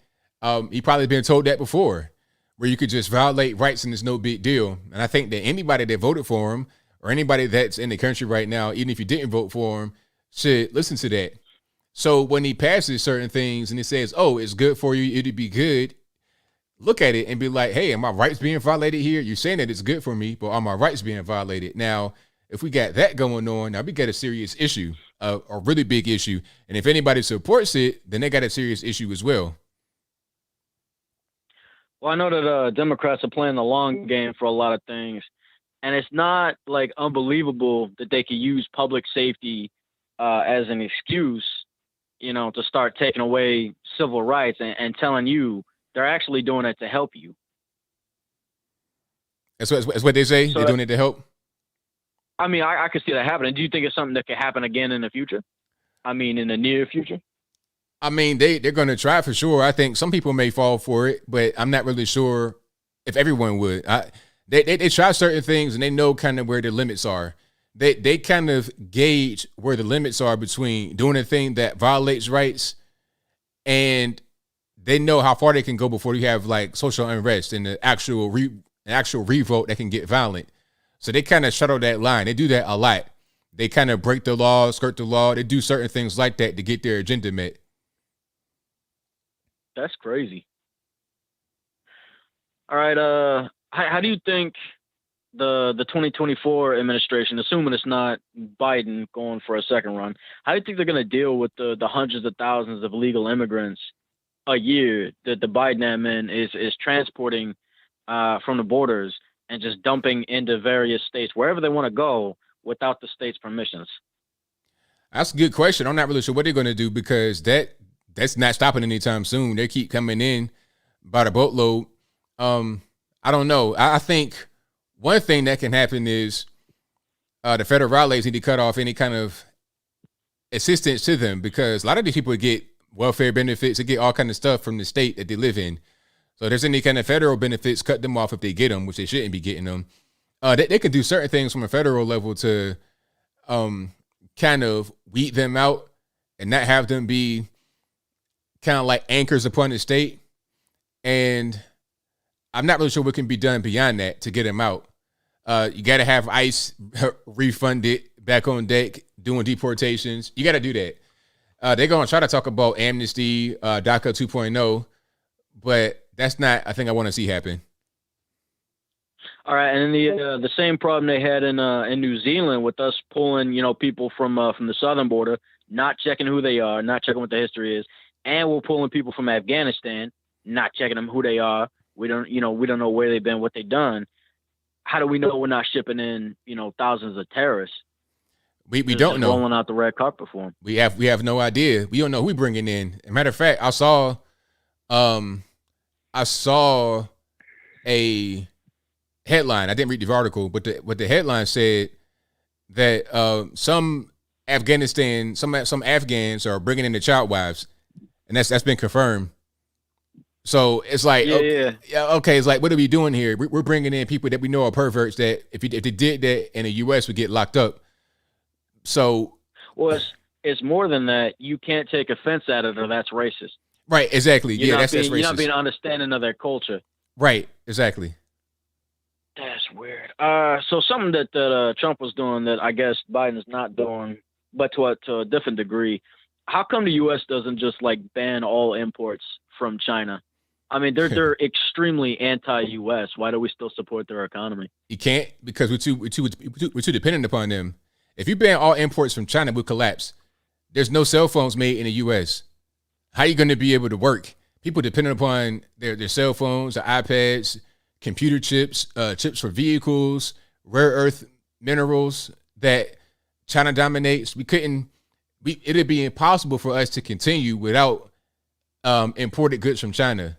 It's just, So then, if they wanted to get back at us for anything, couldn't they just shut off exports to our country? Sure, they could. Those things? They could, but they would kill themselves in the process. It's codependent because they rely upon our money. They rely upon our business to be able to build their middle class in their country. They rely upon us. They rely upon us so much that they over here getting scrap metal from our abandoned buildings to build their country up. So it's codependent. We rely upon them. They rely upon us as well. So they could do that, but it'll kill them. Not only will it kill their economy directly, but also indirectly because other countries depend upon us as well. A lot of their satellite states or like Indochina, they depend upon us as well. So it'll kill the whole world. They couldn't do it. They do have the most people of any place on earth. Yeah, the most people, but it's meaningless because they got to be able to they got to have an economy, and their economy is dependent upon exports. And they got a lot of people to support. Yes, they do. I think it was Trump that stopped the manufacture of, I think, military equipment in China, which is wild to think that was even allowed in the first place. Yeah. But it makes you wonder what else of critical government infrastructure or like really serious stuff is dependent upon manufacture in other countries. If we do go to war with someone, we've got to make sure they're not like keeping our military, our government, our economy afloat. Yeah, war with China would never happen because it'd be too destructive for the whole world. Like if we went to war with China, Iran, even Russia, everybody got nukes. It'd be a mess. What we do is like little, proxy war, like kind of like we were in the Philippines fighting there. That's the same kind of thing we would do, if anything. But I don't think we want to go down that direction because it'd just be too much. That's why I like what Trump did, which is trying to leave Afghanistan and not be over there and involved in that because Afghanistan is right there on China's border. So we don't want to be that close. We're not trying to have that kind of conflict go on, man. But thank you for the call. I definitely appreciate you. All right. Yeah. Peace. Bye. Yeah. China, medications, all that stuff. We're dependent upon China. And that's why Trump was trying to break apart this trade deficit because they dump so much cheap stuff here, so much cheap stuff and so many things that we don't make here. We don't make anything. Try getting a cell phone. If you cut off Chinese imports, this phone I think is made in Vietnam, which is pretty much it's right there. So imagine if South China Sea was closed. No. What we got to do in America is produce more goods rather than just letting China do everything or Thailand, all that kind of, rather than letting them do it, how about we do it? Produce more things here. And how you do that? Well, a lot of these regulations, EPA and all that kind of stuff, it got to go. They're talking about, oh, we have these clean energy regulations and we are a clean country. All we did was just offshore pollution to China and India. And that same pollution goes to the same atmosphere that we all share together. So they're talking about, remember the whole thing about if you're my age or older or right around, remember the whole thing about acid rain and the ozone layer? Remember that? That was Al Gore's first grift, talking about the ozone layer and acid rain. Go to the 90s, look at some of the old Al Gore videos about climate change and stuff like that. Look at what he said back then. Look at what he's saying now. It's different. But I'm going to be told it's been going on for a very long time. Anyway, so what we did was pass regulation. We eliminated some of the pollution. All we did was eliminate it here and send it over there. We offshore pollution. We can't even recycle stuff. You guys send that to China too. A lot of your e-waste, a lot of your recyclable goods don't even get recycled here. They go on a shipping container and get sent to somewhere and dumped like trash. A lot of your recyclable goods here, if they don't go overseas right away, they stay in a landfill. So I don't know. It's certain things that we do that people don't really know about that we should know more about. That's why trying to cut off China is not really possible. But let me consider some more here. Let's go 517 on the line. Who am I speaking to? Speaking of tunes, how's this doing, ABL? Everything's all right. How about yourself? Not too bad. I ain't called you in a long time. I'm the guy from here in Michigan. All right, anyway, man. I was just watching you. Yeah, what do you think about this thing called the RPM law? I'm not sure what that is. It's through the EPA. They're trying to eliminate all race cars. Oh, okay. So, no more NASCAR. Is that what's going on? No, NASCAR isn't an actual car on the street. It's a car that's built for racing. But they don't want anybody to take a natural car that came from the factory and turning into a race car. But I mean, I don't see the difference between what they would do with NASCAR and what somebody would do on the street. I mean, isn't that the same thing? I mean, I know that they're built differently, but it's like the same result, ain't it? Because you got a race car, regardless. Well, they issued a place. I've been watching on the internet. They got a garage on there where they issued a guy a fine for every one of these chips that he sold to put in these Hondas, and he sold like 800 of these chips, I guess, and they fined him $1,800 a piece for them. Wow, that's crazy. I mean, if he's got 30 days to pay $18,000, or if he lets it go on and goes to court, he's going to pay $180,000. Oh, wow. Now, I mean, what did the chips do? You can adjust the RPMs of the motor without having to literally get out and adjust the distributor, because there's no distributors anymore. They're all electronic ignition. Well, you can advance and retard the time of it from the car, from the cockpit itself, computer-wise. Oh, okay, I see. So we get a faster car because you can just boost the RPMs. Okay. Right, you can lean it out or retard it back, whatever it takes to make the car run better for that particular track on that particular day. Oh. But they're issuing. I mean, they don't want nobody with a factory car. If it came from the factory as a vehicle, they don't want you changing it into a race car. I mean, it's got to be actually from the factory as a race car, like NASCAR or Indy. The only two cars that are made actually for a race car. That seems silly because it's like a regulation just trying to get some money. Maybe they want you to get a car that's made to be a race car so they can tax you as a race car. I mean, that's kind of what it seems like, because why can't I just make that on my own? Because you have amateur race tracks that are local. It's the chip. It's the chip they're fining them for buying a chip that altered the car to turn it into a race car. And the guys that are putting these chips in are the ones that are having to pay the fines. Yeah. It's not the guy who owns the car. Yeah, that's crazy. That's crazy because, I mean, I think it's just a regulation, just trying to get some money, because I feel like if they were able to tax that, then they wouldn't have a problem. Just like this whole thing with the marijuana. It's like, okay, let's make it legal and tax it, then it's fine.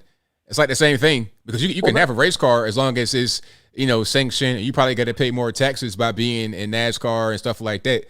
I think that's what's going on. Well, I got a show car, but it's got a bigger engine in it, and it ain't the same engine that came in the car factory. It's an 81 Monte Carlo. It's got a big block in it, and everything on it isn't nothing that came from the factory. Right. Well, they won't. They're talking about I can't even get a plate for it if I don't change it back to where it was in the factory. That's crazy. It's crazier as hell. Anyway, another one I wanted to ask you about. Have you seen this thing about Tesla's cars? They're catching on fire, these electric cars. Yeah, I've been seeing that. Yeah, they're catching on fire because of faulty batteries. How come when back in the 70s, they get 2 pintos that caught on fire, they canned the whole unit. Or the same way with the Corvair. A couple of Corvairs caught on fire. What's his name? Oh, Ralph Nader was on it. Oh, shut him down. How these Tesla cars are burning up all over the place and nobody's saying nothing about it. Because Tesla is propped up by the federal government. That's why. I know. But so is all the other ones. I mean, they all took $80 million loans here a couple of years ago. Well, true. Everybody Ford. But see, the thing is, the federal government, they want to try to push green energy as a real thing. See, I think the whole thing with Ford and whatnot, that was just an economic decision. But with Tesla, it's more about trying to get the technology off the ground and make it replace fossil fuel because of the green energy initiative. So that's more about, we're trying to make this be a thing. So we can't, this is our cash cow right here. We can't let it go. So we're going to keep it going. Well, yeah, you do know though, them charging stations are run on diesel. Each one of those charging stations runs on diesel fuel. So it's like, why not just put gas in your car? I don't, you see what I'm saying? So it's why it's silly. Out the middleman, Right. Did you have to see one more thing before I leave? Did you have to see the meme on I don't know, I think it was on Zedication. I'm not sure I've seen it on, but anyway, it was a picture of Biden doing his, that type of a deal. Right. And from the audience, somebody yells out, "Just turn the teleprompter around. We'll read it." It was crazy. Oh wow, hilarious. Well, hey, good news to y'all and you and your wife, man. I'm glad to hear you got married here recently. Oh, thank you. Have a good one. Take it easy. Thank you for the call, man. Definitely appreciate it. All right, see you later. Be good. All right, great call. But yeah, the whole thing with Teslas, they're trying to just, the federal government, they got a bunch of money invested. They want green energy to be the way forward. So they got to make sure that they don't want to scrap Tesla. They didn't put too much money into it. So now it's got to pay off. So you got a few cars that have been set on fire. And the crazy part is that you can't even recycle those batteries. When the battery is dead, it goes bad, it goes straight to a landfill and just sits. It's not biodegradable, it just sits right there. Same thing with those big blades, those big wind blades. You can't recycle those either. They just kind of sit in the landfill forever, basically. It's kind of what goes on. So it's like, is it green energy really? Is that kind of what's going on? Or is it just kind of a grift, kind of a government thing that's not even really effective? And also, they're expensive to replace if you want to get another one or fix it. Like, I was reading something that said a Tesla battery, to get it fixed and or replaced by Tesla, they wanted $22,500.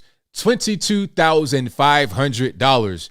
You can get 2 or 3 or 4 used cars for that kind of money that are run perfect.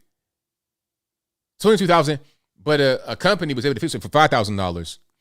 But still, $5,000 to fix a battery. And the question is, what was wrong with the battery? Was it going to explode if you didn't fix it? Were you going to even be able to drive it? Yeah, I thought about getting a Tesla, but then I got a truck. I got a big, a big Toyota Tundra and loving it. I will never go to no electric car. I'm kind of a big guy anyway. I mean, I've been in some nice Teslas. They're nice to be in, but I wouldn't want to have that as my daily driver and not really being able to depend upon it. I'm not trying to have the vehicle catch on fire when it's charging in my garage and catch the house on fire. Keep my nice big truck outside and it's good to go. No problem. I get in the car, turn the key, and we be off to the races. All right. Let's get to a few more calls here. 706, you're on the line. Who am I speaking to? Wow. Thanks for taking my call, ABL. No problem. All right. I'll keep it brief, man. Just three things I want to touch on because not really a whole lot of people touch on these things real quick. The Millie situation. I'm a veteran. I got out 7 years ago. If I was in, I'd turn in my uniform and take my chances. I know a Marine major a while back, Stuart Scheller, who did the same. He did, he questioned authority, and he's gone. Unfortunately, I think more people are going to have to do stuff like that. Why should normal Americans, service members, police, firefighters, EMS? Why are these people accountable for every action, yet the people at the top are accountable for nothing? Very good question. It's got to be on purpose because there's no way that these people can just do what they do and there's no accountability.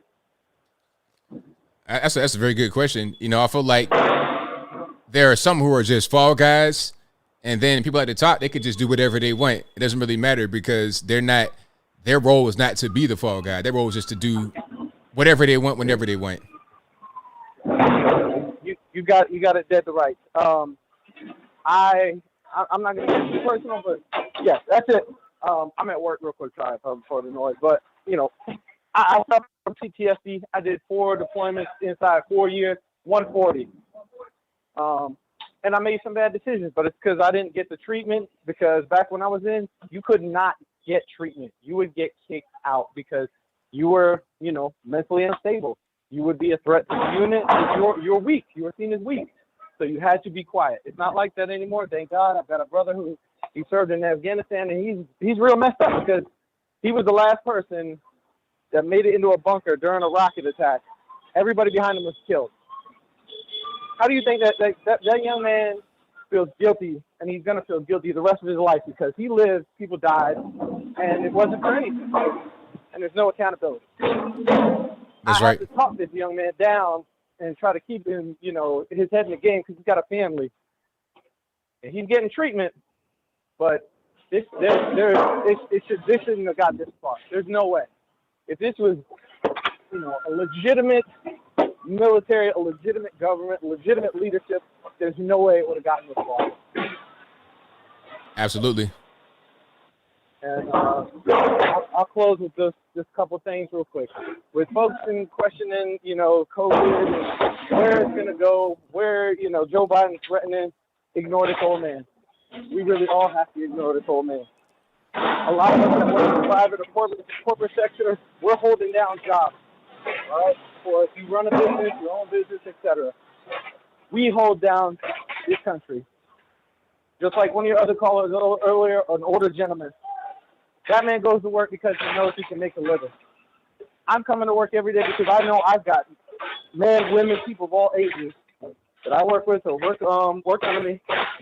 Their livelihood, their families depend on us all coming to work. If I don't come to work, I honestly believe this place will fall apart. I feel you, man. I know there's no way I've never been infected. I know I've probably had COVID at least once. There's no way I've gone this long. I will not an experimental treatment, just like millions of other people. All right, I signed up when I was in the service. I let them do all kinds of stuff. I did stuff, whatever. I'm not in that capacity anymore. Millions of Americans are not in that capacity anymore. You do not need to be reliant on the government for anything. Freedom is only freedom if you take it and do something with it. You don't need nanny state to hold your hand. Nobody does. And I'll close with, if you don't like the way something's going, it's in a business, entertainment, you name it, boycott. It doesn't have to be a big thing where we're activists. Don't show up.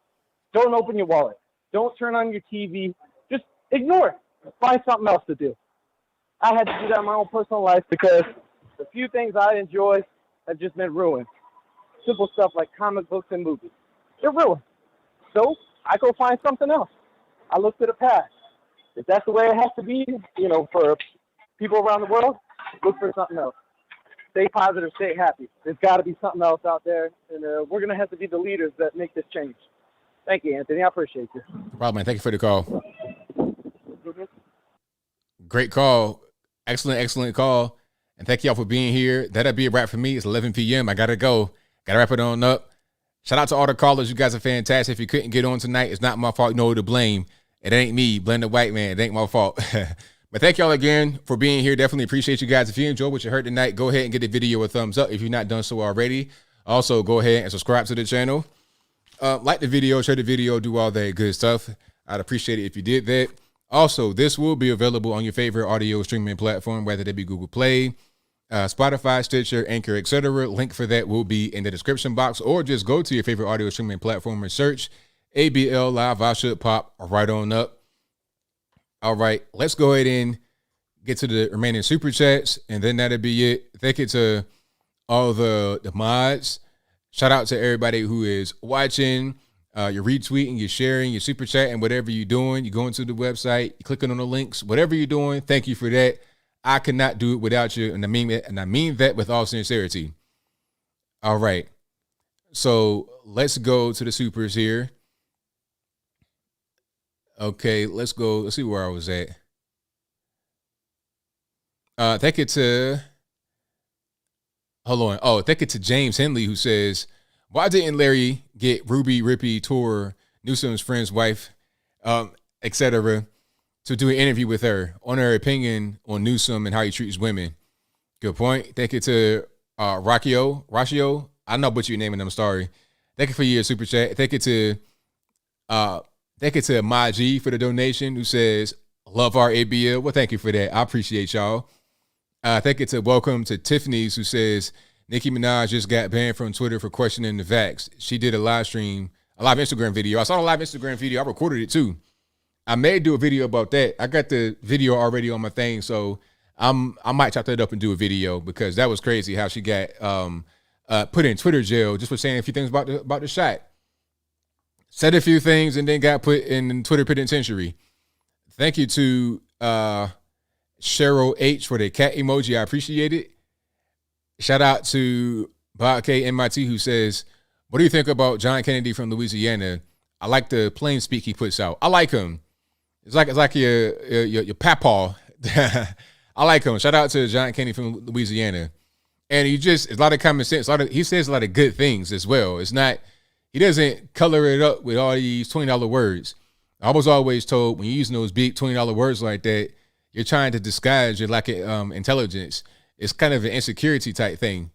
You may know those words, but why would you use that in normal conversation? That's not how you talk to people. If you're about a water cooler and you say all these, extravagant, super long words, it's like, why? Thank you to James Lindbergh, who says, nothing will fix this country while 9/10 of Congress is corrupt. Turnlimits.com. Thank you to Misty, who says, hi, ABL. Love Larry Elder, heart emoji. Love Larry Elder, but I'm so disappointed. Hundreds of voters said they tried to vote, but machines said they already voted days ago. Why did he concede so fast? OMG, where's the fight? Your thoughts? I think he knows that it's a wrap. I don't think that there's really going to be a change, unfortunately, in the tally. Yes, there was some fraud going on, but to what extent? I think the way this election went is similar to how the general election in 2016 and 2020 went.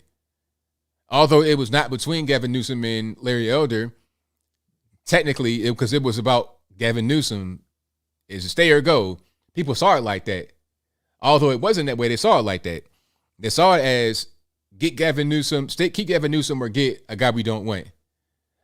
For those who voted against, for those who voted to keep Gavin in there, that's what they thought. But if you look at that, it was similar to how the 2020 election and 2016 election went. Same kind of percentage. Thank you to Misty, who says WTF was really going on in the locker room with Silly Millie when Tricky Rick had a thinking about Bob in the locker room. Now she is Queen Levine. I'm suspicious. Talking about Marky Millie and Rachel Levine when they were playing high school football together.